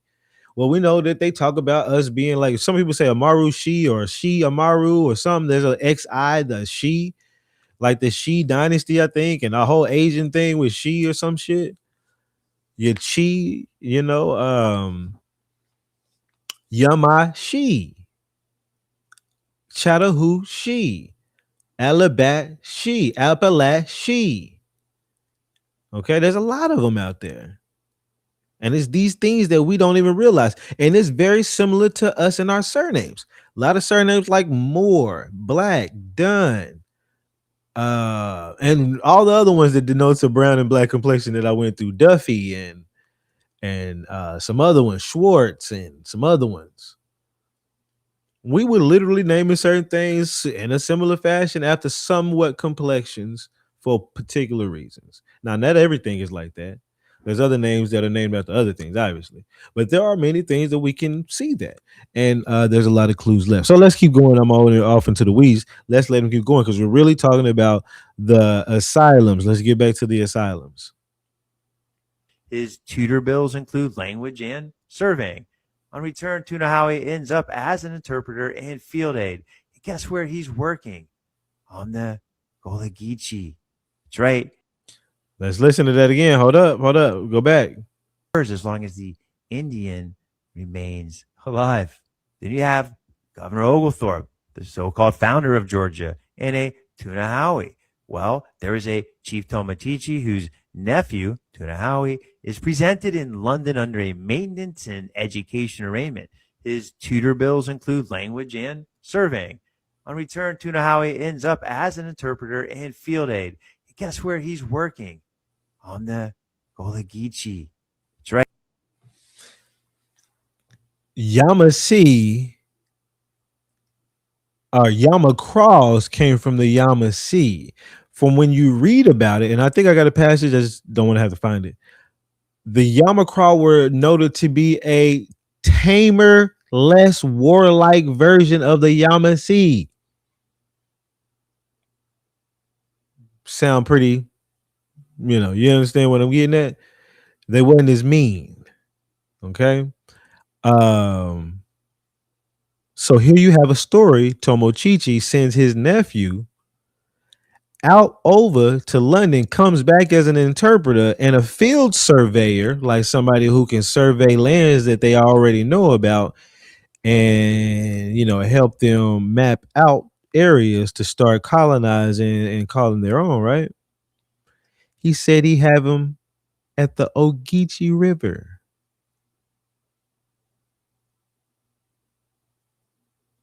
At the Ogeechee River. You know who wasn't called Geechees before 1820, 30-ish? Geechees. They weren't called Geechees. Geechees means river of the Uchis. But there were 500 tribes that King Datha reigned over when I read a book that I had to translate out of a damn, Datha, after I went off on Queen Quet, and she admitted about uh her having either a relation to King Datha or just owning her dad own part of King Datha's island. One of the two. I thought she said a relation to King Datha. I could be wrong with that, but she said her mom might have been relationship to. She said her mom for sure was relationship to the other side, Palawana Indian. So King Datha, when I translated, found the book. The book is by Peter Martyr. Throw that out there. And I had already been studying Peter Martyr. Throw that out there. Right here. See, Peter Martyr of Angularia. Angularia is England.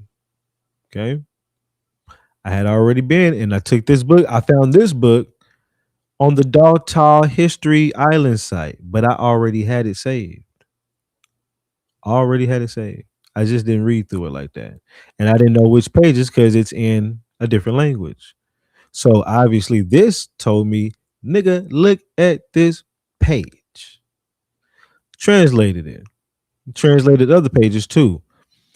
They call her, hold up. Let me do this. Let me do this too.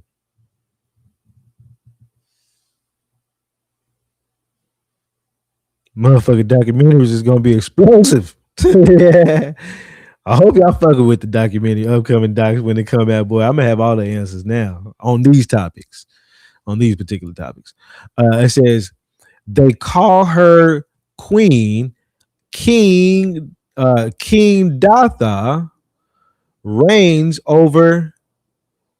Let's do this. Reigns over 500 tribes, stretching from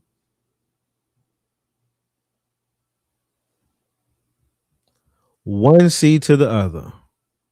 He is said to use men of great stature in place of horses to draw his chariot whenever he pleases. Basically, niggas carry him around, who carry him upon their shoulders and return him home. At this point, the accounts of various informants, Deca and Anguillas, whatever, goes on, whatever. They talk about Francisco de Chicornis.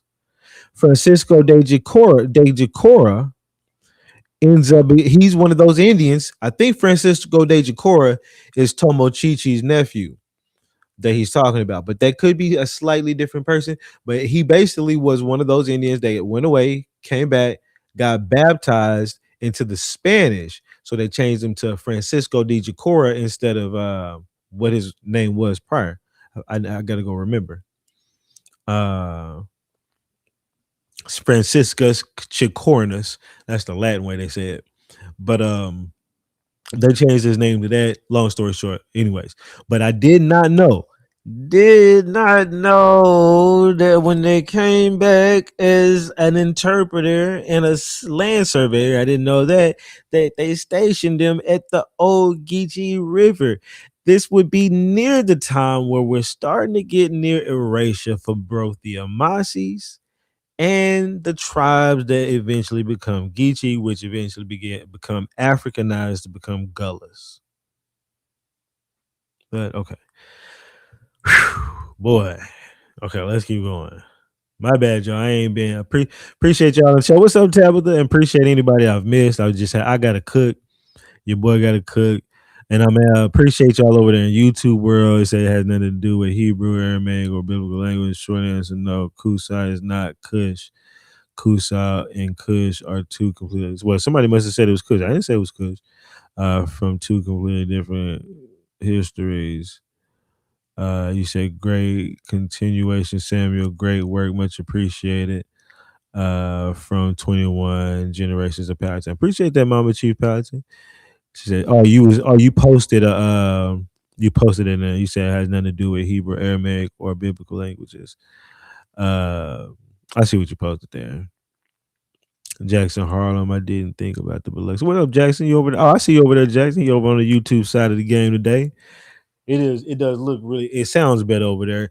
It will sound better when I can get this damn audio on a little bit more better too. But appreciate y'all. Appreciate y'all. Okay, I'm gonna get back. Keep cooking, Sam. You straight. Appreciate that. Technically right. You ain't technically right there. You all the way right. Said, what's your YouTube channel? My same name, Samuel Halikuhio. You can type that in. I'll shit pull up.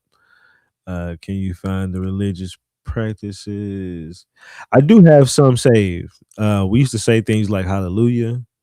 We used to there's many different things that we said, yo, Jehovah. We said a lot of the stuff we do today from the New Testament, from the Old Testament. I got things about. It's that New Testament that they brought over, in my opinion. But at the same time, I gotta do more deep diving on that before I really make that full assumption. Says I'm Shata, just explaining our language. Oh, okay. Oh, y'all talking to each other, but I can see what you're talking about. All right. And okay, thanks. Okay, yeah. Okay. Now we're gonna get back to the video.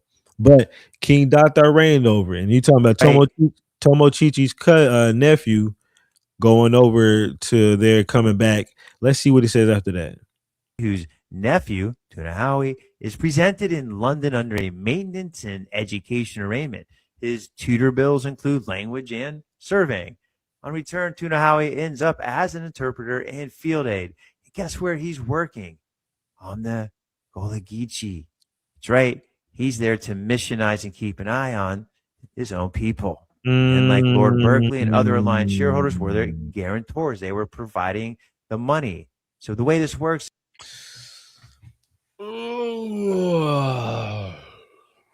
So you go and send the Indian who was a lackey from the Yamacross, who were from the Yamasee, over there, come back, he becomes the preacher.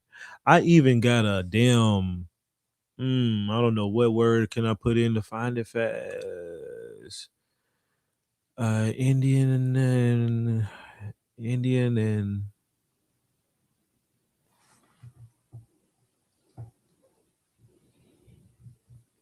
basically the preachers, y'all, the preachers, the pastors.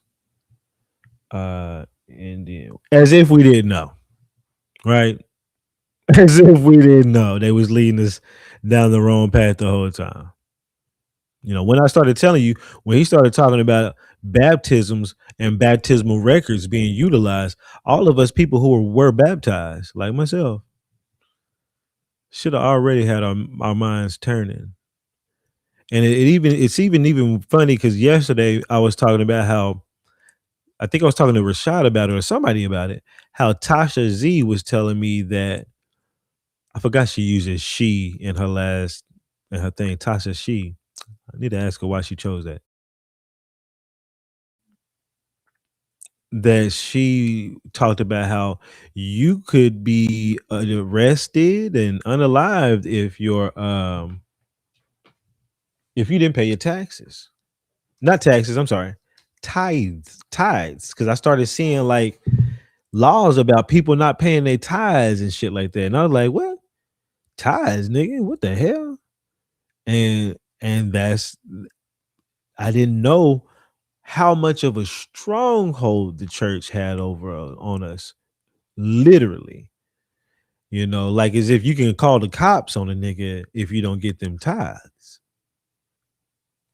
When you fast forward to today's time, ain't no pastor in this motherfucking world gonna make me pay a motherfucking dime if I don't want to. I'll beat the shit out of a pastor. But back then, if the law's on the pastor's side, it's pretty wild. But we're getting into him coming and Christianizing Indian, and let's see if this pull. Let me see if I can find this. This would have been old.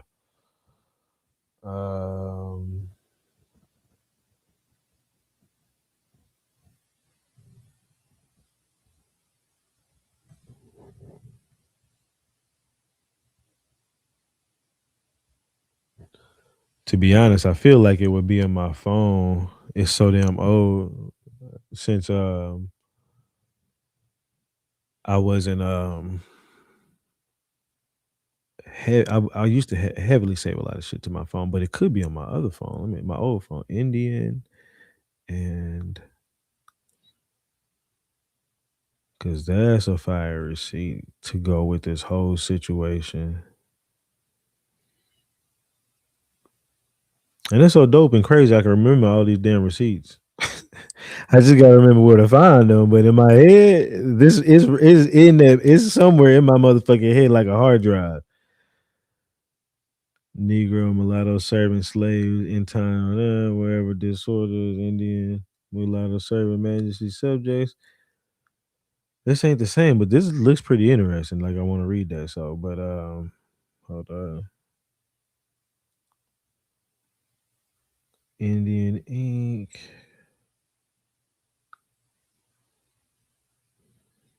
It might have said Indian and Negro. Let me do that. Let me try that.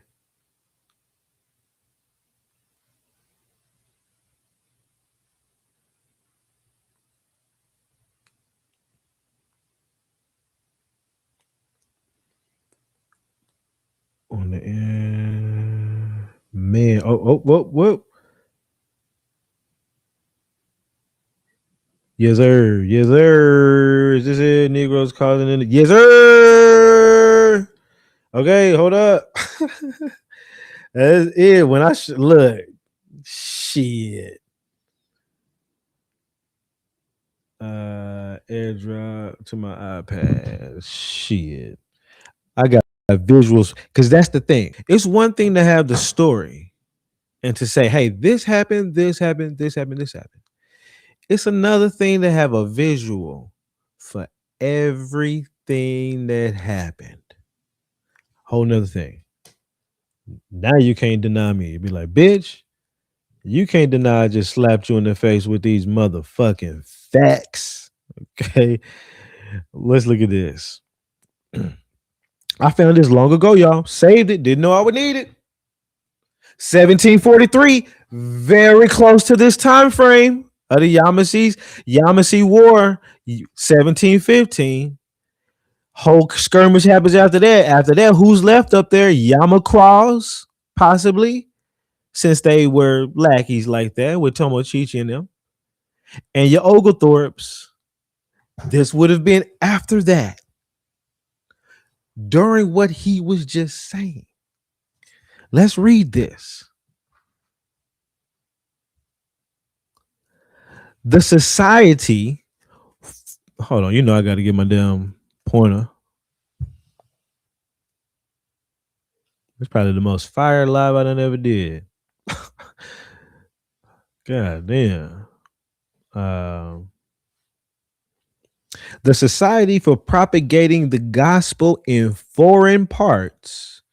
Now I understand what foreign parts mean. When I read it before, I didn't understand. This newspaper probably comes from South Carolina. And foreign parts would be things outside of our nation or 13 colonies, or might just be talking about South Carolina. So in propagating the gospel further outside of South Carolina area, having had I didn't see, you can't understand these things until you do a lot of research, and then you got to review everything you've done. Okay, let me shut up and keep going. The gospel in foreign parts, having had long time had much at heart the propagation of the same among the Negro and Indian slaves. But what you don't know, around this time, there were a bunch of so-called Negroes from so-called France here. Something called the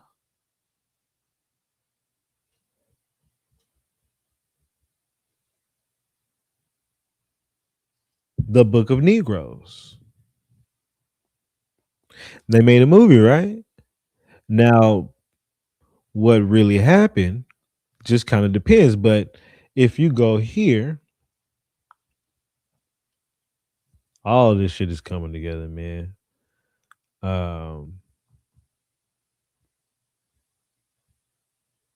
If you go to the National Archive records, the Book of Negroes,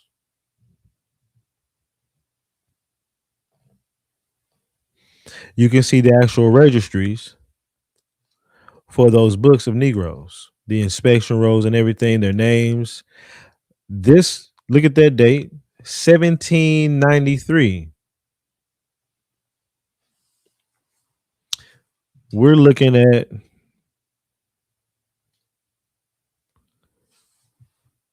50 years prior or so, right? That means these Negroes are still here from France. But if you don't know that, you would think that was an African.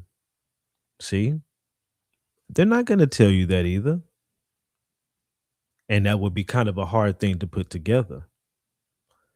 But that Book of Negroes, the story goes that these French loyalists or whatever, British loyalists, I think they were British loyalists. Yeah, British loyalists, because they call them Britons. They do call them Britons.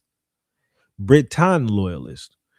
After a war around a later time from this, and they were doing skirmishes in between. In fact, I got several things of the Yamasees going back and forth, capturing some of these people, making them slaves too.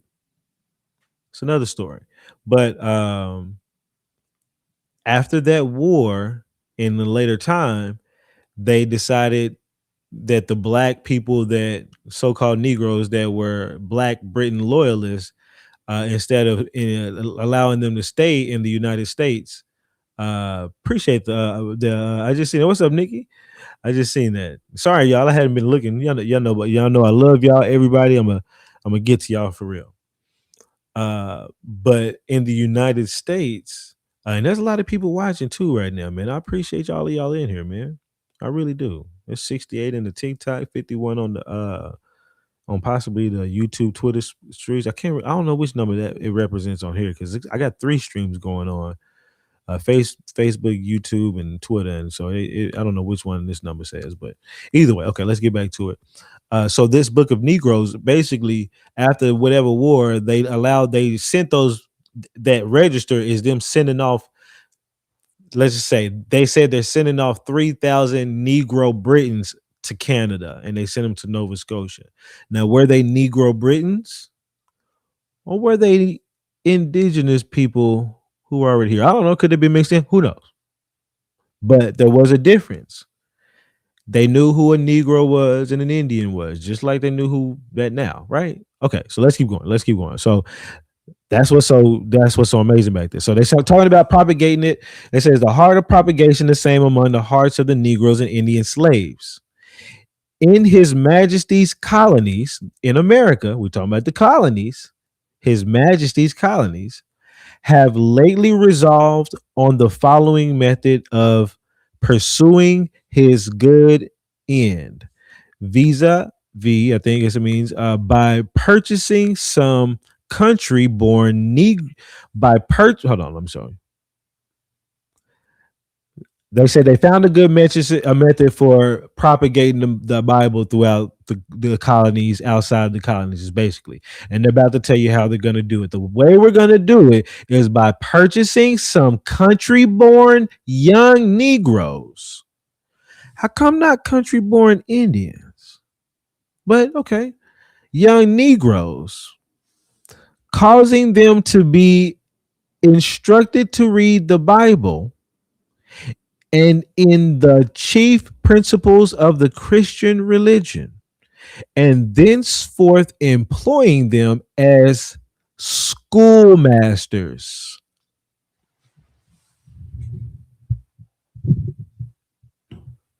It hits harder now. It hits harder now because what is the schoolmasters? We're talking about the Oak Hill School, manual labor school. We're talking about the Tuscaloosa manual labor school. We're talking about black people who are preaching to us in our schools, baptizing us for annuity money to get backed by other people to enslave our people, our young ones.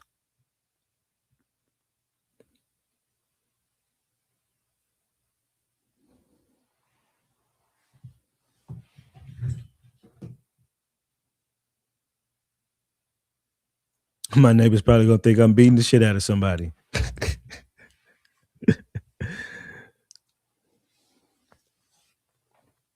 I knew that's why I didn't like these bumfucking pastors.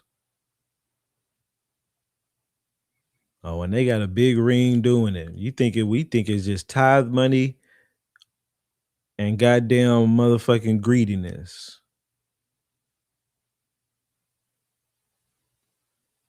I see I indoctrinated as well. Exactly. That's fucked up. To our kidnapped children, y'all. To our orphans who knew no better but to come to the light of Jesus. Mm.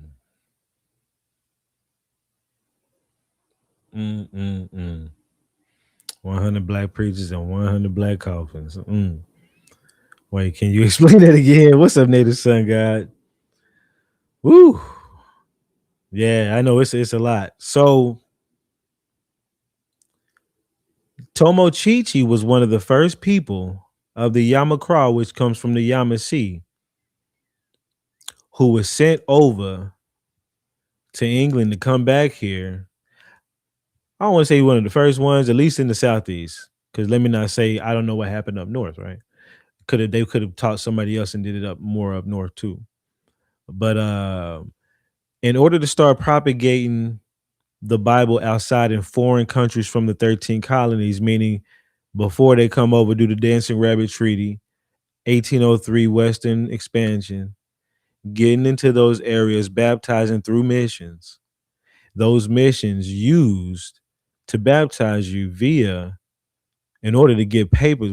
So that part, Native Son, that's going to be kind of hard because the dude below that I got the video, he goes into the explanation of that. But you know, they get these loans backed off of the baptismal paperworks for the orphans that they get baptized, which are they can get upfront money from insurance companies to pay for sharecrop farming, which means that they will have the orphan under indentured servitude or really an apprenticeship, which is forced apprenticeship for an interim amount of years, which they use to pay that annuity back from the money they got through the baptismal thing. It's a whole whatever. But then when we go through here, now that we're reading this old document, we're seeing that even though we already heard that Tomochichi came here and he just said that Tomochichi came here and he was sent here to evangelize and propagate the Bible.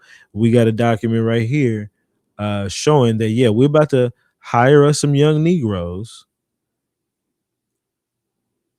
that are probably foreign-born Negroes from Britain, not the indigenous slaves, but they look alike, which is why they grouped them together here, Negro and Indian slaves, right? Because I got books of Yamasees and them having these people as slaves and stuff too during this time. But then they're going to take one of these Negroes and start propagating, train them up in the Christian ways and make them schoolmasters. And we found out that when you were under the wardship of one of these people who had you under those annuity backed, baptismal record kind of apprenticeships. These people would typically, some of them would start whole schools. Some would just have a child under their care. Some would start whole schools and get money for every student. Those schools will be what we call Oak Hill Manual Labor School, Tuscaloosa Manual Labor School. Who were at the head of these Indian schools that first came about? Niggas and pastors. What is these pastors' purpose? It comes from the majesty to train them in the Christian ways, propagate the Bible for erasure, eventual erasure, which we're going to get more into with him below. But let's read this second part of this real quick. Task them as schoolmasters, right? All right. Let me give him a little.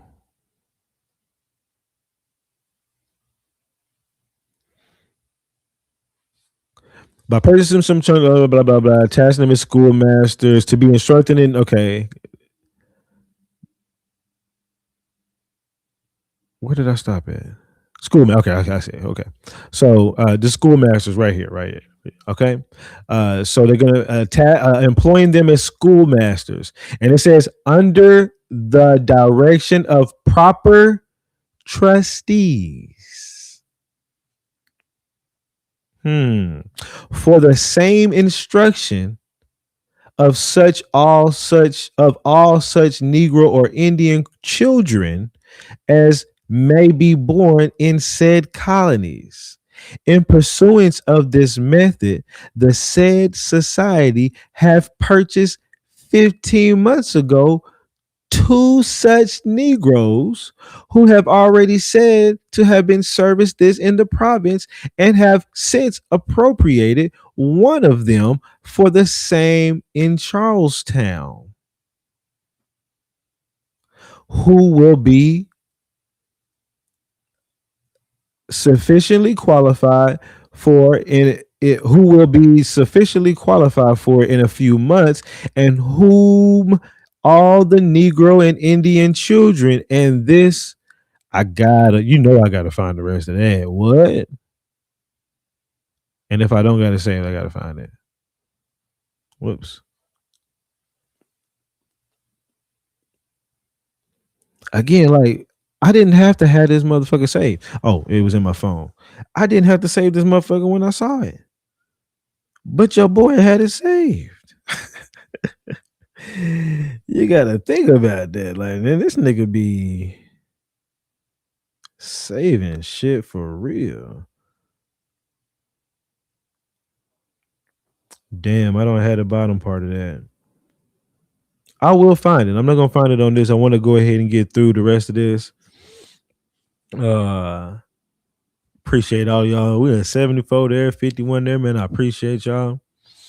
Yeah, so we're gonna get back to old boy. That's crazy though, y'all. There's a visual for every step of this. And let me show y'all the schools that we talking about, y'all. The school masters over the schools that we talking about. Some of y'all will remember I did a whole thing on Freeman Indian schools. I'm sorry. And I was like, nobody ever even told us these existed like this, dude. The lies. And that was after I did my studies on the regular boarding schools. Let me see.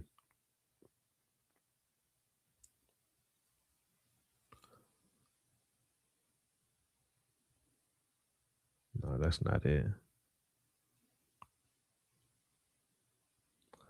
Okay, so Lewis Perryman. This is Lewis Perryman.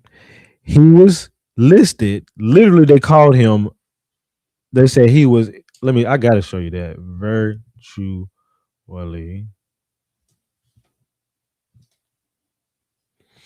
In this document, which is that same document with the Indian census that I got from the census.gov. Let me put this up here.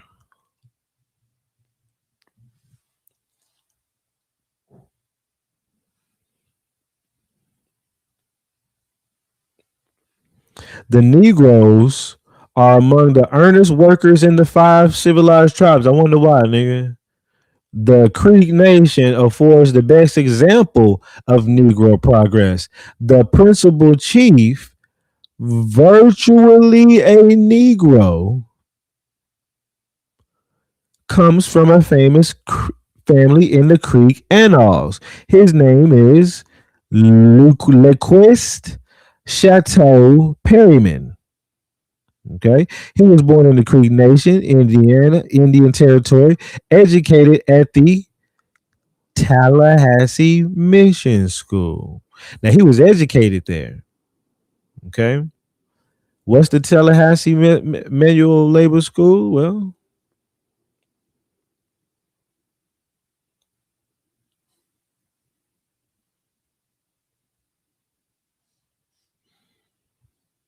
is it Tallahassee or Tallahassee? Something I gotta think it was Tallahassee.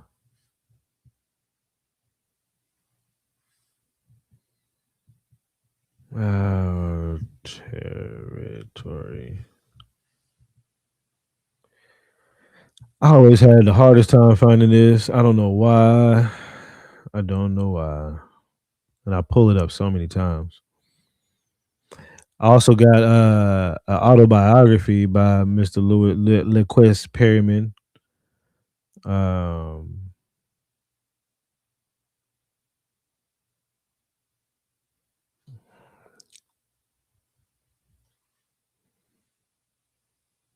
Here it is. School is going to be the word in the future.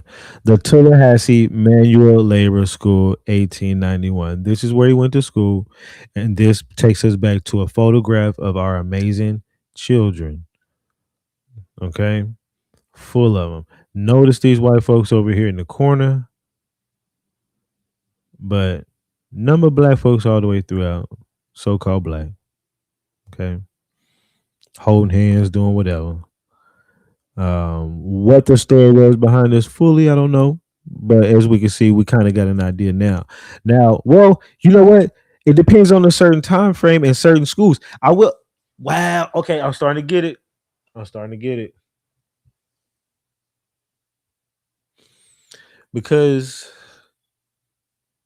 LaQuest Perryman said that he went to that school. He was trained by a New York person, and he went to that school before the time frame that they said it was called Freedmen.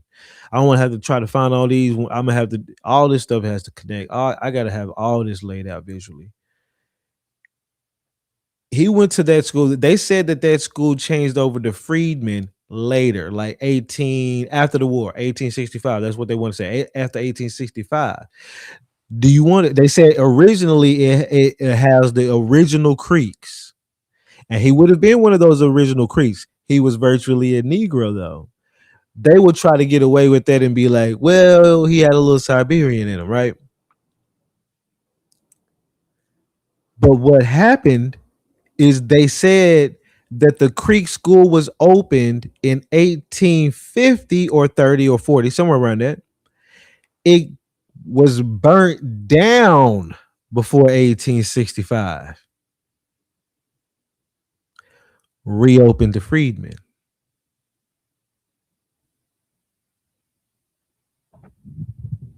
Why'd you burn it down? Why did you burn it down? The Oak Hill was burnt down. Tuscaloosa was burnt down. And another one. Why did you burn it down? I said Tuscaloosa, Tallahassee. Why did you burn it down? School records showing exactly who went to that school. Now the only thing to show who went to that school is oral records.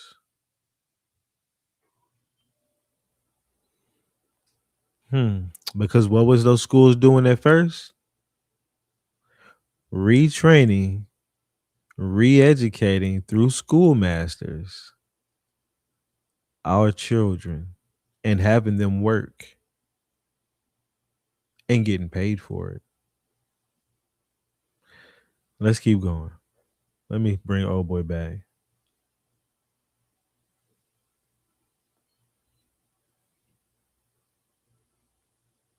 That's right. He's there to missionize and keep an eye on his own people. Men like Lord Berkeley and other aligned shareholders were their guarantors. They were providing the money. So the way this works is the insurance company forwards the money, but men like Lord Berkeley, men like Oglethorpe, and other super wealthy corporate backers are there signing saying, hey, if this doesn't work out, I will pay back the bond. So they're actually betting on keeping control of these hostage Indian youth, because what the surety bond is about is if they don't train him appropriately, or if he was to get away, or if he was to die.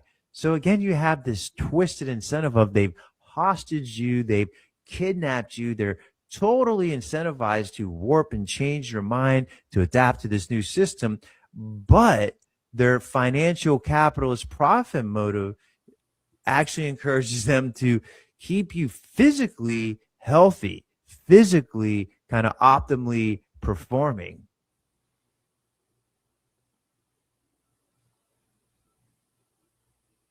Medical insurance, anybody? Vision insurance, anybody? Dental insurance and other benefits of a regular job, anybody? I'm not against you having a regular job and getting the benefits, but just understand the correlation. They got to keep you healthy. They got to keep you fit. They got to keep you working. Let's keep going. Very similar, basically. I'm not saying today's time is that, but done outside of that same system. But it's a very, very good mirror of it. An independent, feeling like you're an independent version of it, which you are. Yeah, you can go do your own thing, but they've made it so good to choose that, and they've already taken over most economies that it's going to make it easier for you to do that. But before they had that type of control, which they just took over our buildings in many cases in our industries, before they had that kind of control, they had to do the other control first. Because when they got to these other big areas, they had to figure out how to do that shit. They didn't know how to do it. They didn't know how to farm that shit. They didn't know how to do these industries. That whole 1800-year period of them coming in from Ellis Island to now was them really trying to figure it out. Martin Luther King said they had to give them back loans to mechanize their farms. They sent people out there to county aid. They said that they employ county agents to go out there and teach them white folks how to do all these farming and use this equipment and stuff like that. They still got to be told. They didn't know how to do this. They needed time to erase you while they figured it out, made themselves the go-to head choice. They knew they couldn't keep you down forever. We'd have beat their ass, and we wasn't down forever. They had the hardest of us down as a trick, because don't forget, there was still some of us that didn't go through this shit. You stayed in your lands during the treaty because they couldn't beat you and your family, while some fell prey to it. And now we can tell a more detailed story, other than just some bullshit slave ship, put you here and here you go, and we let you go like some nice white folks. You preyed on the youngest and the oldest and thought that was hopefully going to erase it all, hoping that the middle class would, and you really over police the middle class in some cases, try to get them too, hoping it was going to go away. It didn't go away. Bitch ass nigga. Let's let him keep going. I consider the real hidden slavery. This is the mass and slavery and conversion and redeployment of indigenous Americans and turning them into Englishmen. And after the war, the same system turning them into Americans. This ran precisely because the judges recognized those baptismal certificates. The insurer sent the money based on one or two wealthy men guaranteeing they would in fact control that Indian and raise him to be redeployed. The whole idea, and this gives it away, is to turn them in. That's the school system, y'all. Oglethorpe, who was head of that whole shit, he has a college, the Yamacraw College. Why would he have a college? To train you all to go out there. He gets paid money through the government to train you all to go out. It's same thing, just different. Modernize the slavery form of it, right? But on top of this, now they're making you pay for the slavery. Thus, they still get government funds on public education in public schools, but depending on how much the tuition is, nigga, they might hike that bitch up. In fact, they used to. They should make it run off the public funds. That's one of your community colleges. Now they're gonna pump that bitch up. No, we need about 50K per semester, nigga. Come get indoctrinated, please. Not to say that you can't get some decent little education in some of these schools. I'm just saying, realize why that's a big thing now. And then they went through the government and got loans, and they probably are the main ones who are getting the money from them government loans, from the ones that need to be paid back.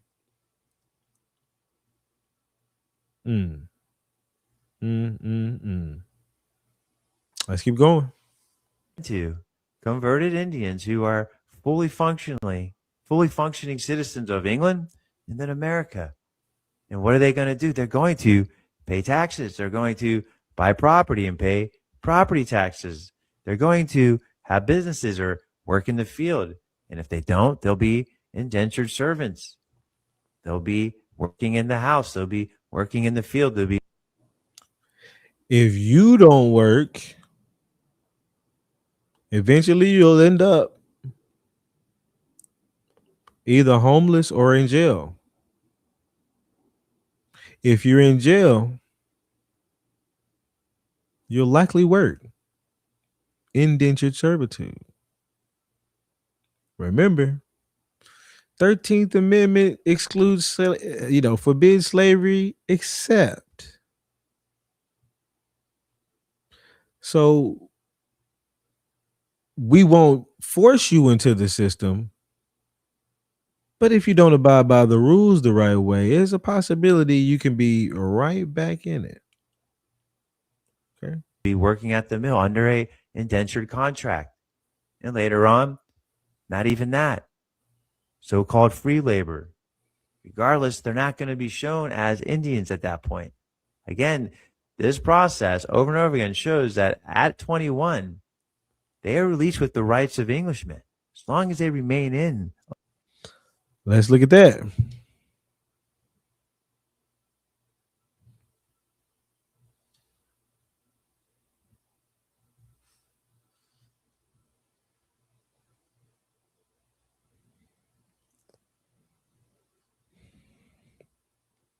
Man, I didn't think I was going to have these things to show up for The Apprentice.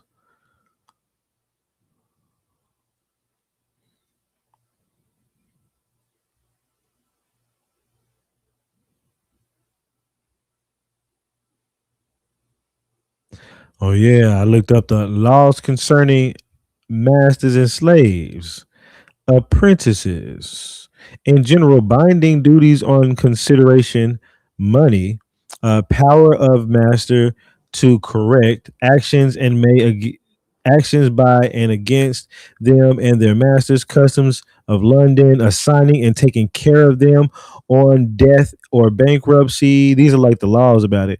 Apprentice fees. This is like the table of contents. For discharge, freedom, setup, trades. Like now, when I go back through these books, I'm gonna have a whole nother mindset of this. Look at this. This is Oscar Dunn's Apprenticeship Runaway. Remember, you could be. Now it makes more sense because I was like, why would you why would somebody be like make you a run? I mean, do this whole thing calling you a runaway and you're an apprentice working for them. But then I started thinking about contract labor. You were contracted out for a certain amount of years. They don't say that here, but you're contracted out for a certain amount of years. Um, and if you don't work that contract fully and you run away because you don't like the circumstances of where you're working, somebody could go and put a reward in the paper and call the cops on you. This is proof of that. And in fact, this is Oscar Dunn. Oscar Dunn, we'll get to Oscar. Well, here he is. He fought against it. Actually says it up here. Let me get closer. Y'all can somewhere see that. Hold up. Right here. In office, Oscar Dunn opposed the de facto re-enslavement of black children through agricultural apprenticeships, and also helped to form the Bakery for the People, a collective designed to foster economic independence.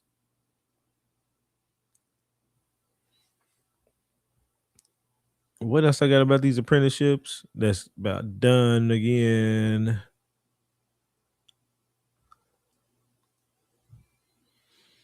I think these are like laws about apprentice laws. Every apprentice, I found this in the newspaper. What year is this?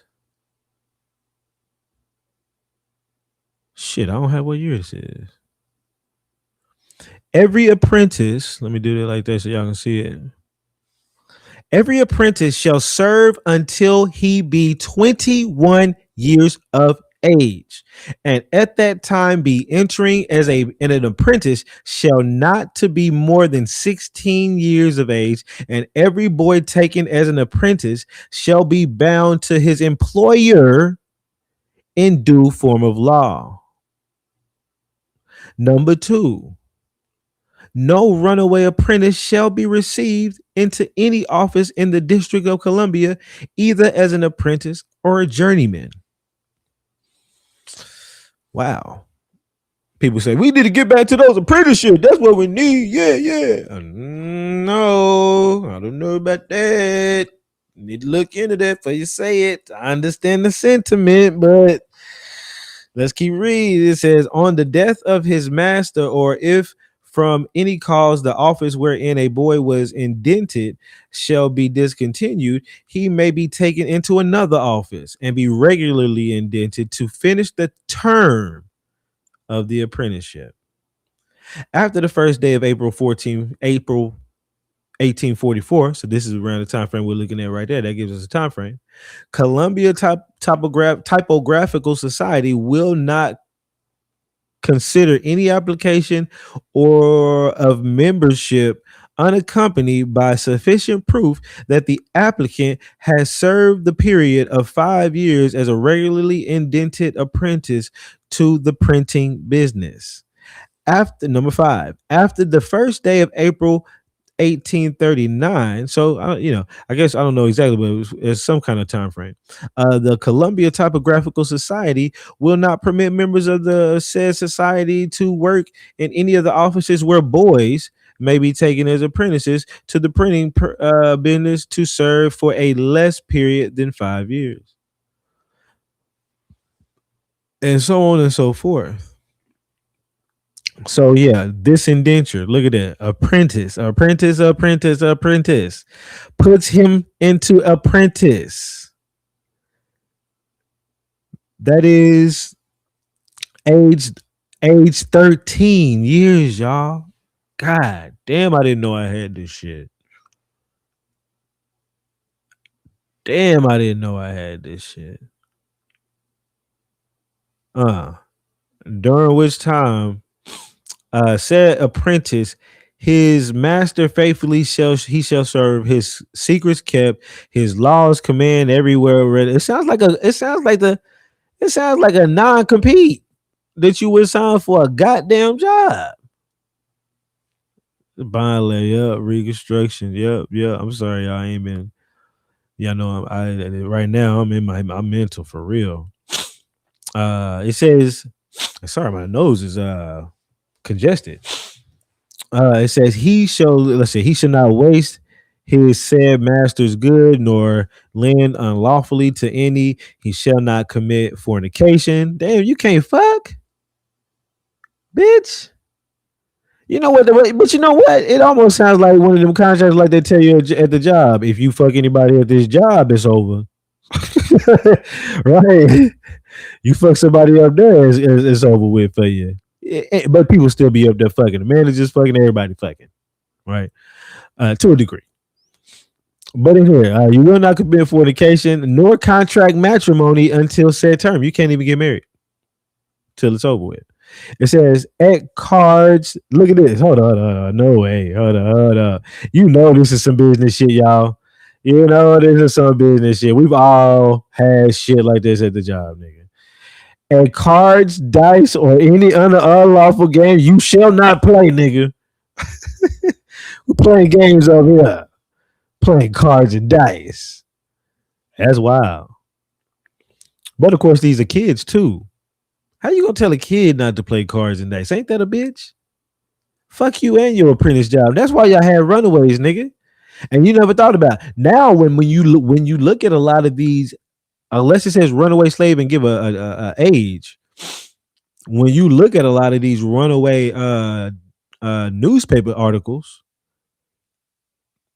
you know what you're looking at. You're looking at young people running away, whereby his said master may have damage with his own goods, nor the goods of others. And think about this. They have blanketed the story of our children being forced, in a sense, in indentured servitude via these baptismal like annuity backed loans that these people get to train us and put us out on the field and all this other stuff, which is like school. You know, it's a baptismal record then. For some people, that was the only way your birth was recorded. Now, when you go to school, you need a what? A birth record.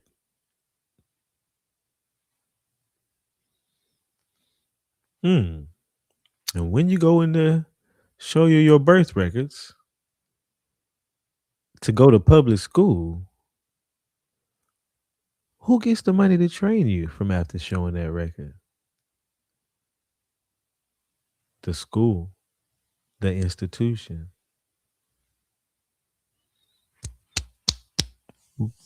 Boy.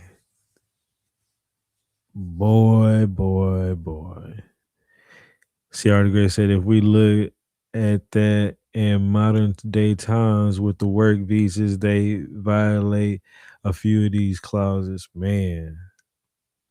I said, no phone on the job. Hell yeah, whole ass niggas. Yeah. So you sent me some in the inbox. All right, I'm gonna check that out, Sister Soul. Appreciate that. Nationality is conferred by any means. Whoops, let me raise that up a little bit. Okay. And we're gonna get through old boy, but this is great. Let me finish reading this. He shall not absent himself day or night from his said master's service without his leave, nor hot ale houses. You can't hit up the hot ale house. You can't drink. Whoops, that's not it. Nor hot ale houses, taverns, nor playhouses. What's the playhouse? That's the club. That's got to be the club. The playhouse has got to be the club, y'all. But in all things, behave himself as a faithful apprentice ought to do during the said term, and the said master shall use the utmost of his endeavors to teach or cause to be taught or be instructed with the said apprentice in the trade and blah blah blah, farmer, all this other stuff. Okay, wild. I got so much shit, dude. Under this, this is the abolition of the apprenticeship. Look at that. What did I highlight? 9 months ago, entered into a course of peaceful agitation to the effect the extension of the vile system of Negro apprenticeship, the freedom of 500,000 of their fellow creatures has been given them as their reward. I don't know. I'm gonna have to read that again. Hold on. What does this part say? When these lines shall be read, Negro apprenticeship will have ceased in the islands of Tortuga, Montserrat, Nevis, the Bahamas, Tobago, Dominica, St. Christopher, St. Vincent, Grenada, Barbados, and Jamaica, and we believe also in Honduras, St. Lucia, Trinidad, and British Guyana. They was talking about getting rid of it 1838 in those areas, it looks like. Just random shit I've been finding.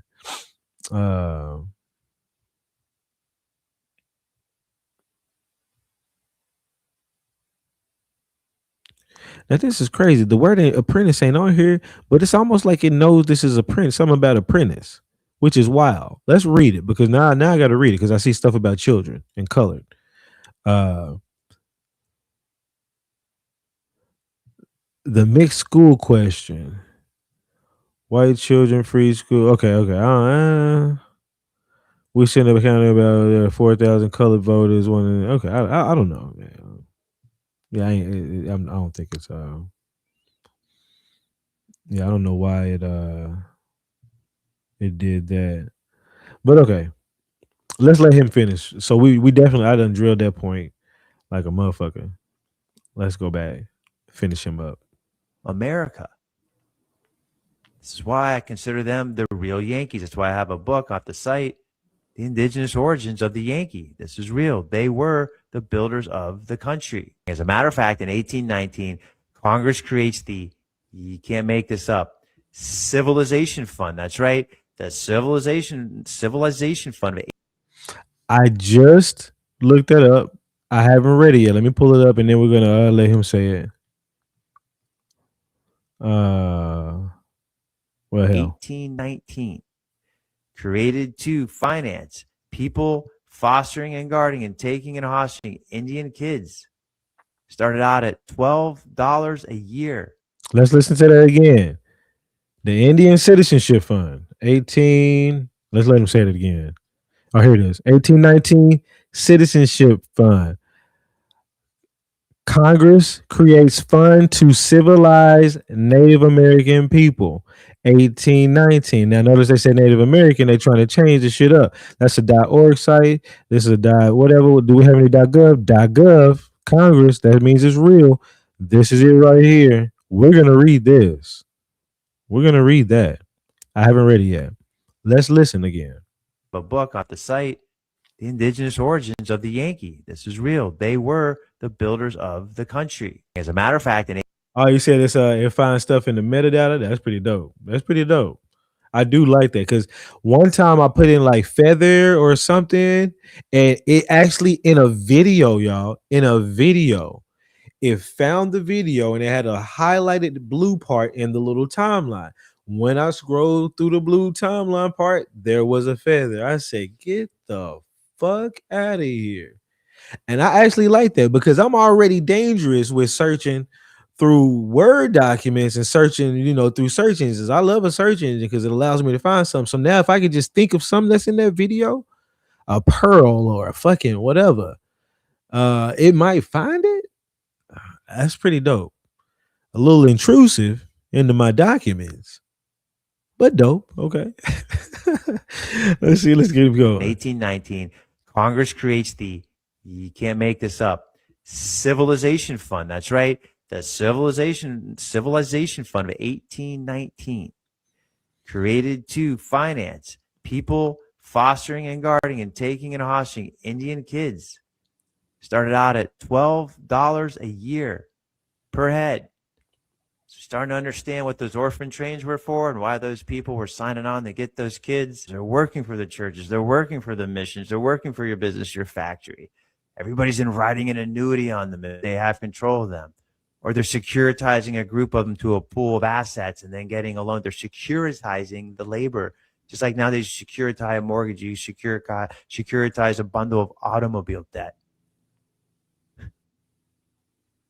So it's baptize, recategorize, issue some form of bond or annuity contract. Or so if your family story sits out of the deep south, especially if you're melanated, Take a look at this in Puritan sermons in London in 1610 as they announce a new ship full of people and the new Lord of War, Lord de la War, to put you in chains that will be stronger than iron and to enslave you in your own fields.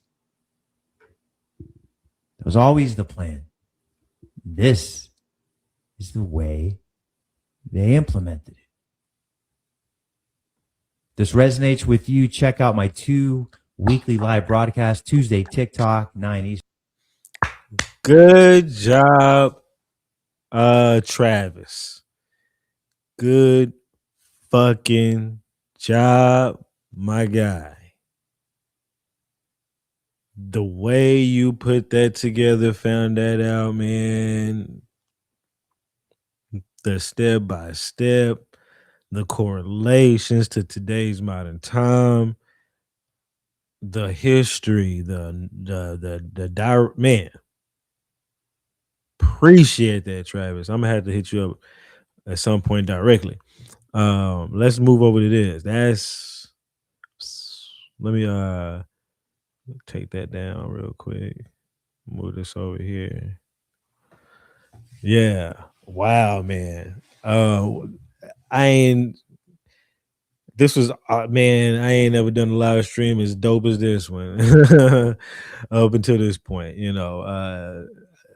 Hopefully I'll make many other revelations in the future about other stuff, but this right here, it really hits. It really hits. So we're gonna read real quick. This, what time is it? 2:00. Okay. We're gonna read this and see what it says. Whereas more than 200 years ago, so we're 1919 with this act, 1918, 1918. No. What was this act? This is the act of 1819. Yeah. So 1719, 1619. It's a funny date. Y'all know the 1619 project. The first 20 and odd Negroes bullshit. Or was that 1620? Same time frame around, right? Okay. Okay. Whereas more than 200 years ago, the act entitled "An Act Making Provision for the Civilization of the Indian Tribes Adjoining the Former Frontier Settlements," approved March 3rd, 1819. This is right at the crux time of their just getting in our area, Chautauqua area, Chickasaw area. Currently now, Alabama, Mississippi, Tennessee parts. They was in like the other parts, the east part of Tennessee, but not the west. Louisiana, all that. Was enacted and ushered in approved on March 3rd, 1819, commonly known as the Civilization Fund Act, was enacted and ushered in devastating policies and practices designed to assimilate American Indian, Alaska Native, and Native Hawaiian children by removing the children from their families and Native communities throughout the United States. Now think about this, y'all. I just thought about this, dude.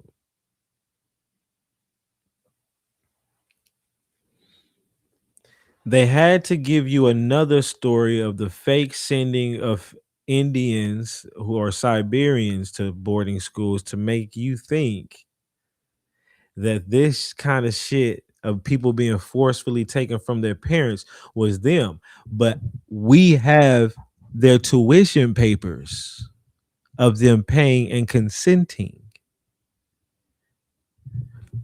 Do we have consent papers for our parents consenting and sending us to this shit? Years before 1819, before 1830, the first so-called freeman boarding school opens, before the Siberian ones don't open till 1870s, 1880. Really, they don't even open theirs till 1880. Now they said that these were, again, they try to explain that these were that, but and then they burnt down and became freemen, but they're freeman schools. They've always been freeman schools. That's their excuse. we was forcibly taken from our families, some of us. And they had these bitch ass niggas on stage crying about it. Fake crying. Knowing they sent their kids to a war college to get citizenship. Knowing they did it.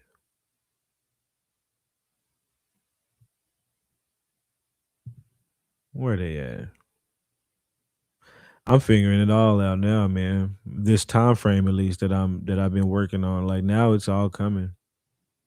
It's all coming to me. Where the hell these hoe ass niggas at? Crybaby ass mofos. Here one go. Oh yeah, y'all can't hear it. Hold on.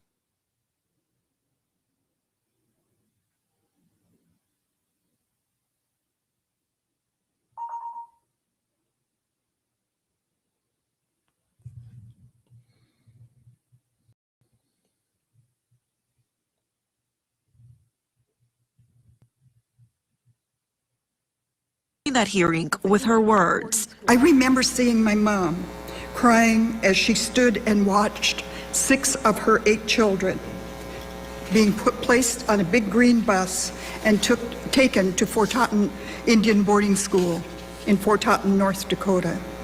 That image is forever imprinted in my mind and in my heart. As Ramona Like they said, man, the world is a stage. These people are playing games. When you go and look up Fort Totten, they were in military outfits, just like the rest of them. Why do you need a sword? Swords and rifles and shit. They called them battalions. Nobody thought I was going to be rummaging through their motherfucking yearbooks later.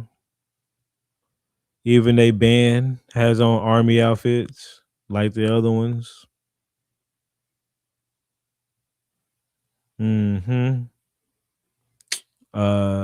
We were those ones. So let's go back. They wasn't forced. And let me do this just for the playback. Let me show people the consent form. Consent. I, Anton Johnson. Where they get Johnson from? But okay. Parent and guardian of the next of kin. So they come over, they steal your name, put their kids through Indian boarding schools, which were I'm sorry, no, I don't even want to call them that. Put their kids through military training facilities for immigrants as they take your names. Then eventually, after they fought in the war in the World War I from the early 1900s, the Snyder Act gives them their citizenship for the Indian fighters for 1924. That's why they got their citizenship in 1924, but everybody else was getting their Indian citizenship in the 1800s per the treaties. But here they go. The above named child, Johnson, Inyas, or whatever, do hereby consent to his transfer to enrollment for a period of 5 years. You consented to it. That means this doesn't apply to you. This literally says, ushered in devastating practices designed to assimilate American Indians, Alaska Natives, and Native Hawaiians children by removing the children from the families and Native communities throughout the United States. How come it didn't happen to y'all until, if this came out in 1819, how come y'all don't have it happening to y'all proof until 1880-ish? And really, that's some fake proof. Most of your proof don't really come around until the early 1900s, because the proof they got of them doing it. And again, they was paying to do it too. And for the playback, here's the Carlisle School of Indian School, having gone to World War from that school. And these are the kids from the school that went to war. Okay. And then we also got the records for the playback of these niggas coming back from war. The Kiowa Indian School, he was trained there. He just got back. He was severely wounded. That's what you get, bitch. That's what you get. Should have got more than that, to be honest. But okay. Now, in that, when I was going through these cards. Do you know how much do you know how long it took me to for me to even find these cards and go through all hundreds of them, if not thousands of them? Your boy is crazy. Okay. Your boy smoke a lot of weed. uh this Grayson right here ends up being somebody I'm related to. My Graysons on my family. Not on my tree, married in Graysons. And they're also in the army. He was a Creek Indian chief. Now, this is different from the other Indian boarding schools. This was the real nigga. Okay. But we got those other Indian boarding school folks from the Kiowas and Carlisle School and different ones going to war. And there was something else I was gonna show. Oh yeah. To show you that they don't have proof of them being in them schools. Like this is their proof right here. These two photos in the Library of Congress. Notice it says 1880. We don't know. Okay. Same thing with this one. Somewhere around that time. Okay. Thought y'all would have did a little research, but okay. And notice how everybody's looking all kind of which way, which doesn't make sense. Let's do this. Let's have a little fun. Okay. This nigga's looking this way. Hold on. Hold on. Let me make that smaller.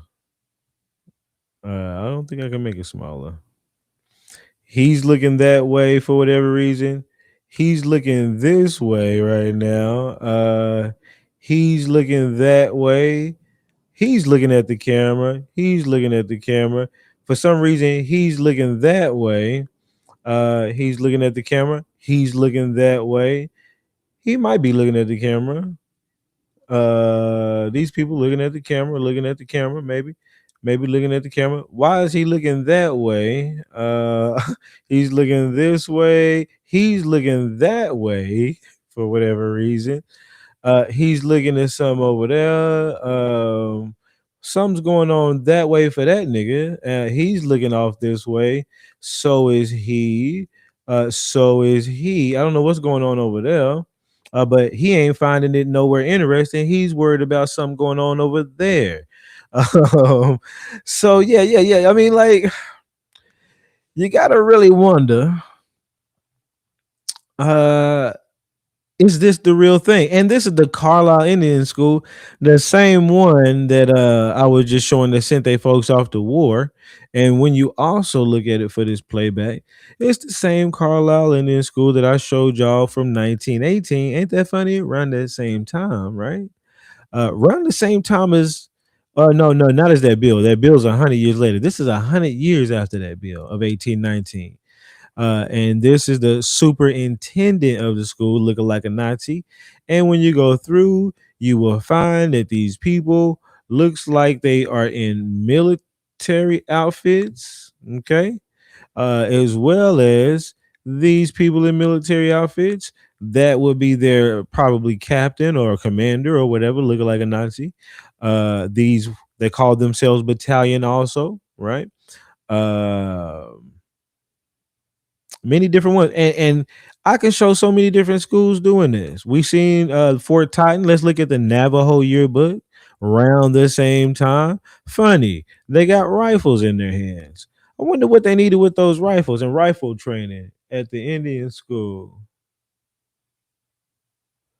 At the Indian boarding school, do you think they would steal Indians away from their parents, and the way they assimilated them in was to teach them how to shoot rifles? Wouldn't that be kind of counterintuitive to teach?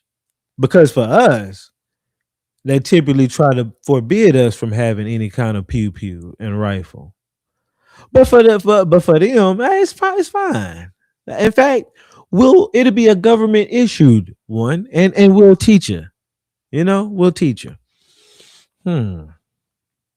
Yeah. All the stories will be revealed. Same thing with them bringing in the Mexicans to the school, right? We have the paper that shows where you at.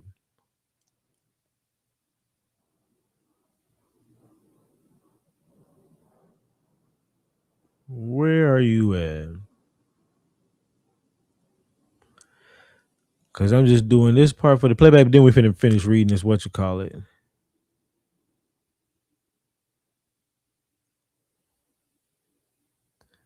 Should be below this. Yeah, it's got to be below this.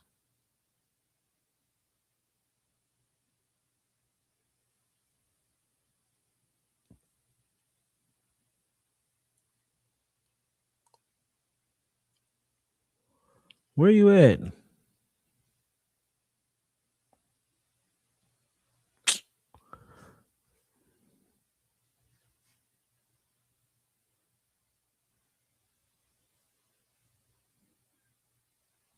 Come on now. Shouldn't have been that hard to damn find.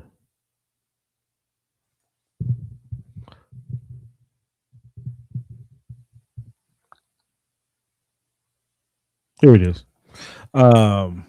We have documents from the Carlisle School that'll easily tell you, hey, regarding a possible arrangement for Mexican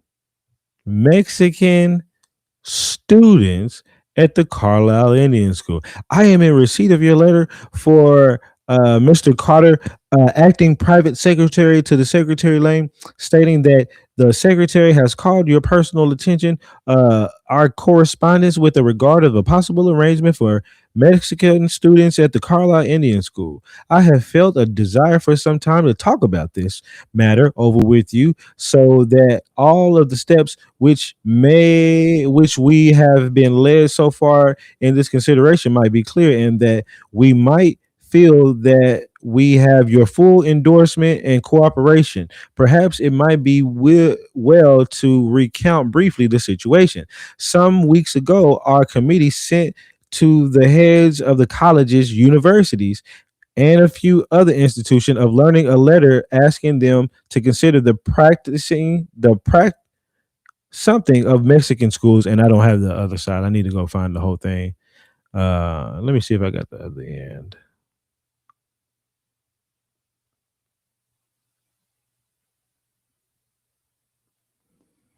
Nah, I'm gonna have to go get it because at the time I was just like, let me screenshot that. That's got to be important, right? Mexican students at the Indian school, obvious, right?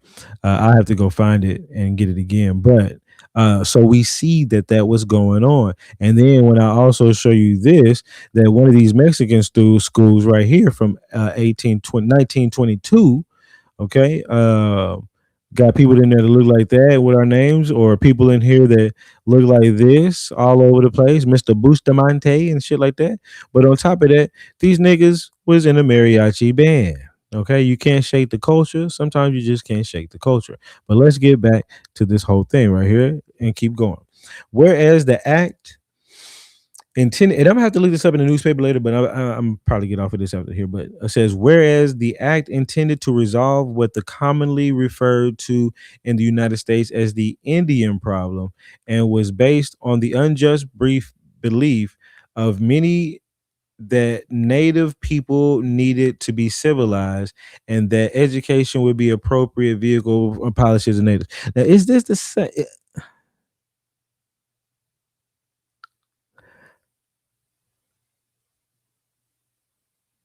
Hold on.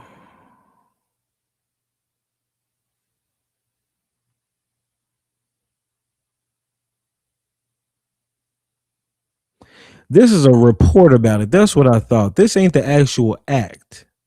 Now, is this the act? Nah. This is this is almost trickery.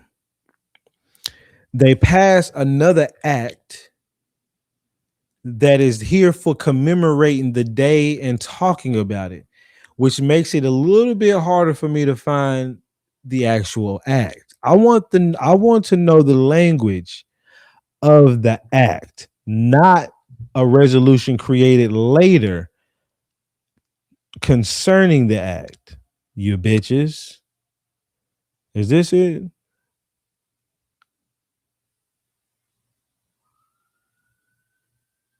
Nah, assimilation process to establish the Truth and Healing Commission on the Indian boarding school policies. Yeah, no, that ain't it either, bitch.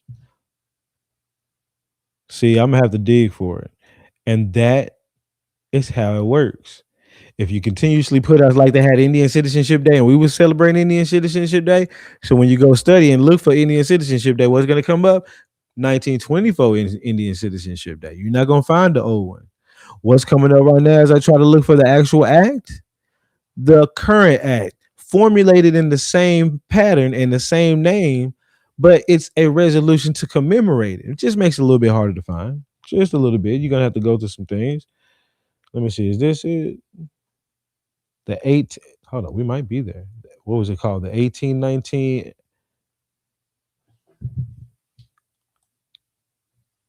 Civilization Fund Act, which is supposed to be.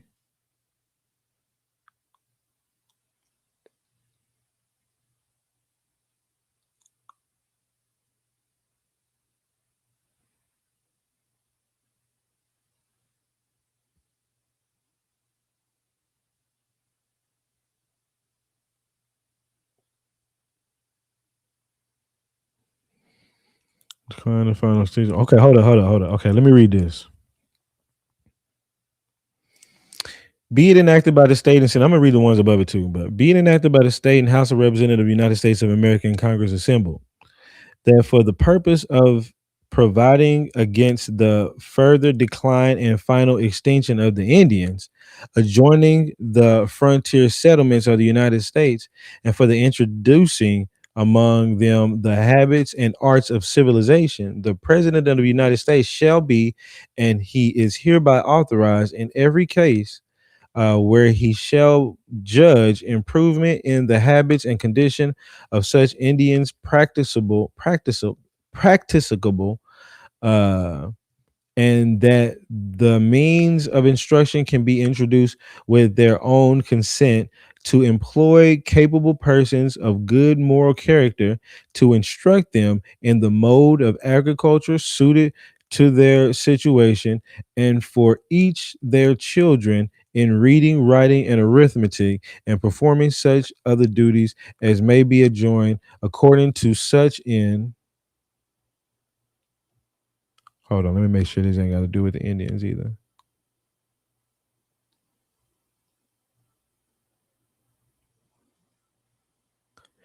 When I was talking about erecting a Capitol building, it must be this one. Let me go to page 2. Okay.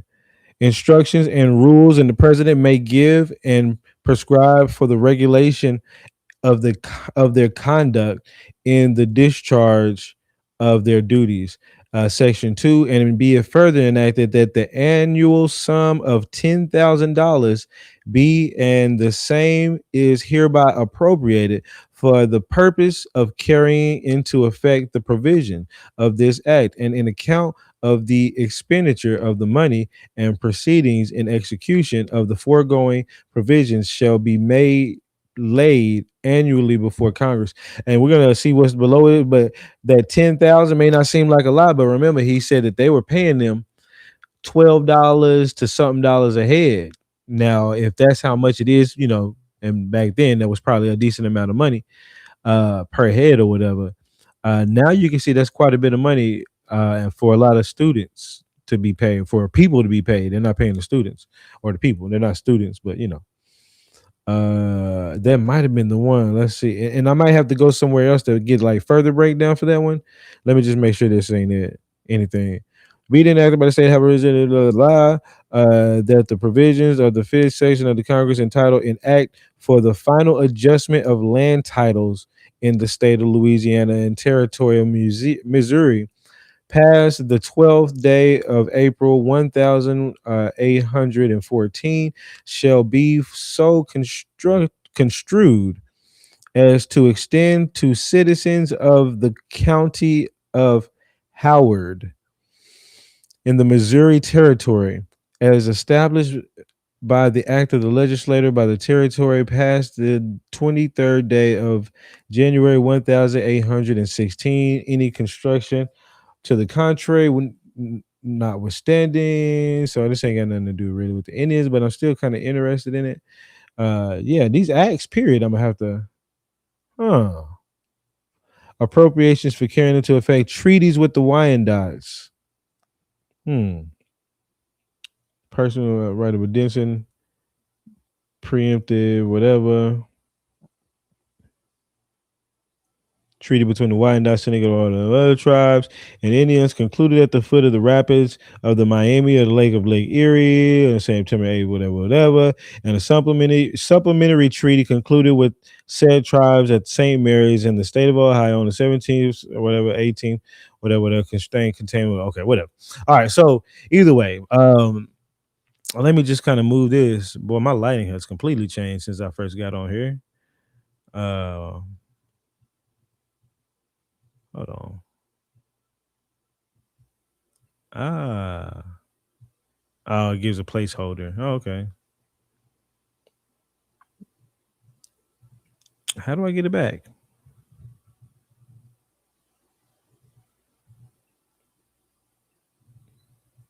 Hell. I don't know what I did, to be honest. Okay. There we go. Sorry, y'all. All right, man. I appreciate y'all, man. I know I done came back on here. Sorry, y'all. I know I didn't get a chance to get, since I mean Department of Interior, Department of War. Yeah, they did turn it to the Department of War. Or they were in the Department of War and they turned it to the Department of Interior. My bad. So yeah, I was laughing, cracking up, and all that stuff. I must have said something. I forgot what the hell I said. He put me on to the Yingesi turning into Yankees. I did research on the follow after that. That's what's up, man. Yeah, I'm gonna definitely have to hit up Travis out here, man, in the game. I didn't get a chance to get to everybody, man. I appreciate you, the Indigenous American. I appreciate all the folks who send gifts, who been in here forever. Even if you ain't sending no gifts, sitting up in here forever, getting the game, and understanding what's going on. We cracking these codes with the help of everybody, the help of a lot of y'all, man. We definitely getting it in. What's up, Cyberborn? Yeah, we definitely getting it in and making waves. I'm proud of all of y'all. I'm proud of all of us. We're gonna continuously keep putting out this right information, man, cracking open these mysteries, getting them figured out through each other's help, and telling the story of these ancestors. Now, boy, I could not, and I still need a little bit more, well, like maybe a little bit more for my Chickasaw Love documentary, but like now that I've gotten this far with the information, we've made these connections, and with the help of y'all and Travis and everything, man.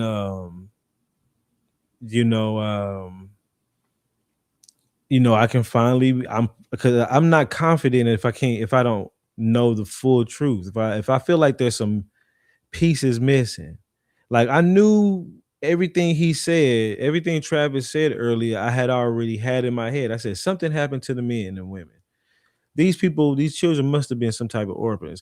They did some kind of erasure after the Dennis Rabbit Treaty. I said all these things at some point in time, man, but to actually get it all down packed and know and have concrete proof of many of it, if not all, not many of it, a lot of it, if not all of it. That right there, and man, now I can be like, okay, cool. Now I can actually be confident that when I do the documentaries about these particular topics, that it's gonna be correct. Because that's like my main thing. I have not missed anything, and that's what I don't want to do, is miss something and misinforming y'all, man. So I appreciate y'all. Appreciate y'all in the chat. Peace to y'all. Appreciate y'all. Thanks, Cindy, Survivor, Ra, Geechee, Indigenous Americans, all of y'all, man. All the same folks that's out there, man, that's still here. Welcome, Gator. What's happening? He says, hey, Samuel, you and Fadi need to get together on some research. She dropped. Oh, yeah, no, we have. She's been on my panel. I've been on hers sometimes. And yeah, no, I love listening to Fadi bring up them dope ass receipts and super facts. She has them at the ready, you know what I mean? And she can tell you, from her head, making all these connections. So no, I love that. Appreciate your own code, like always. Much love to you. Said, man, Q was good. Appreciate you, CR the Great, man. Appreciate you like always, man. And let me make sure that I'm following a lot of y'all, man. A lot of my people appreciate you, Catnap, man. Let me follow you, Catnap, man. I wasn't following you back there. Woken Gator, do I follow you? Yeah, I do follow you. A lot of my regular folks, people that be in here for real faithfully, I do need to go through and follow y'all. Make sure I'm following some of y'all, man, through here. People that be in here like all the time, man. I gotta make sure I'm following the folks. Looks like I'm following quite a few of y'all. And I've been saying that, so I'm gonna get better at it. Definitely gonna get better at it. But it looks like a lot of y'all I do got down. Cool. Yeah. It said okay, you guys are great work information, bro. Much respect, man. Appreciate it, man. I appreciate y'all being here. Appreciate y'all, YouTube fam. YouTube, I ain't never had this many people on the YouTube before. Let me see what it shows over here, because this number is different. Let me just look real quick.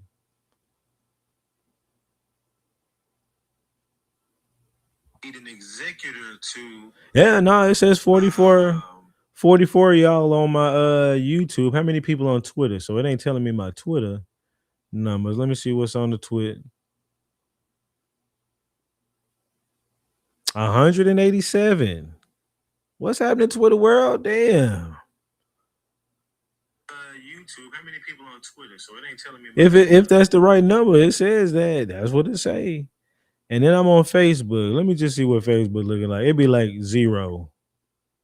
Might give a fuck about Facebook. Yeah, it's got one. That's the right number. It had one person and that nigga dropped out.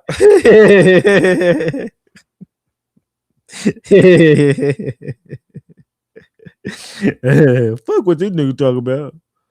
Shit.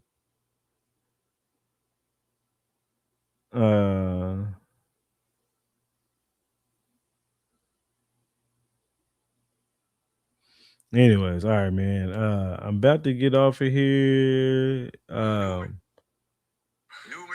yeah, no, it ain't. My bad. I'm about to get off here, man. Much respect to y'all. Much love again. Y'all enjoy the rest of y'all day.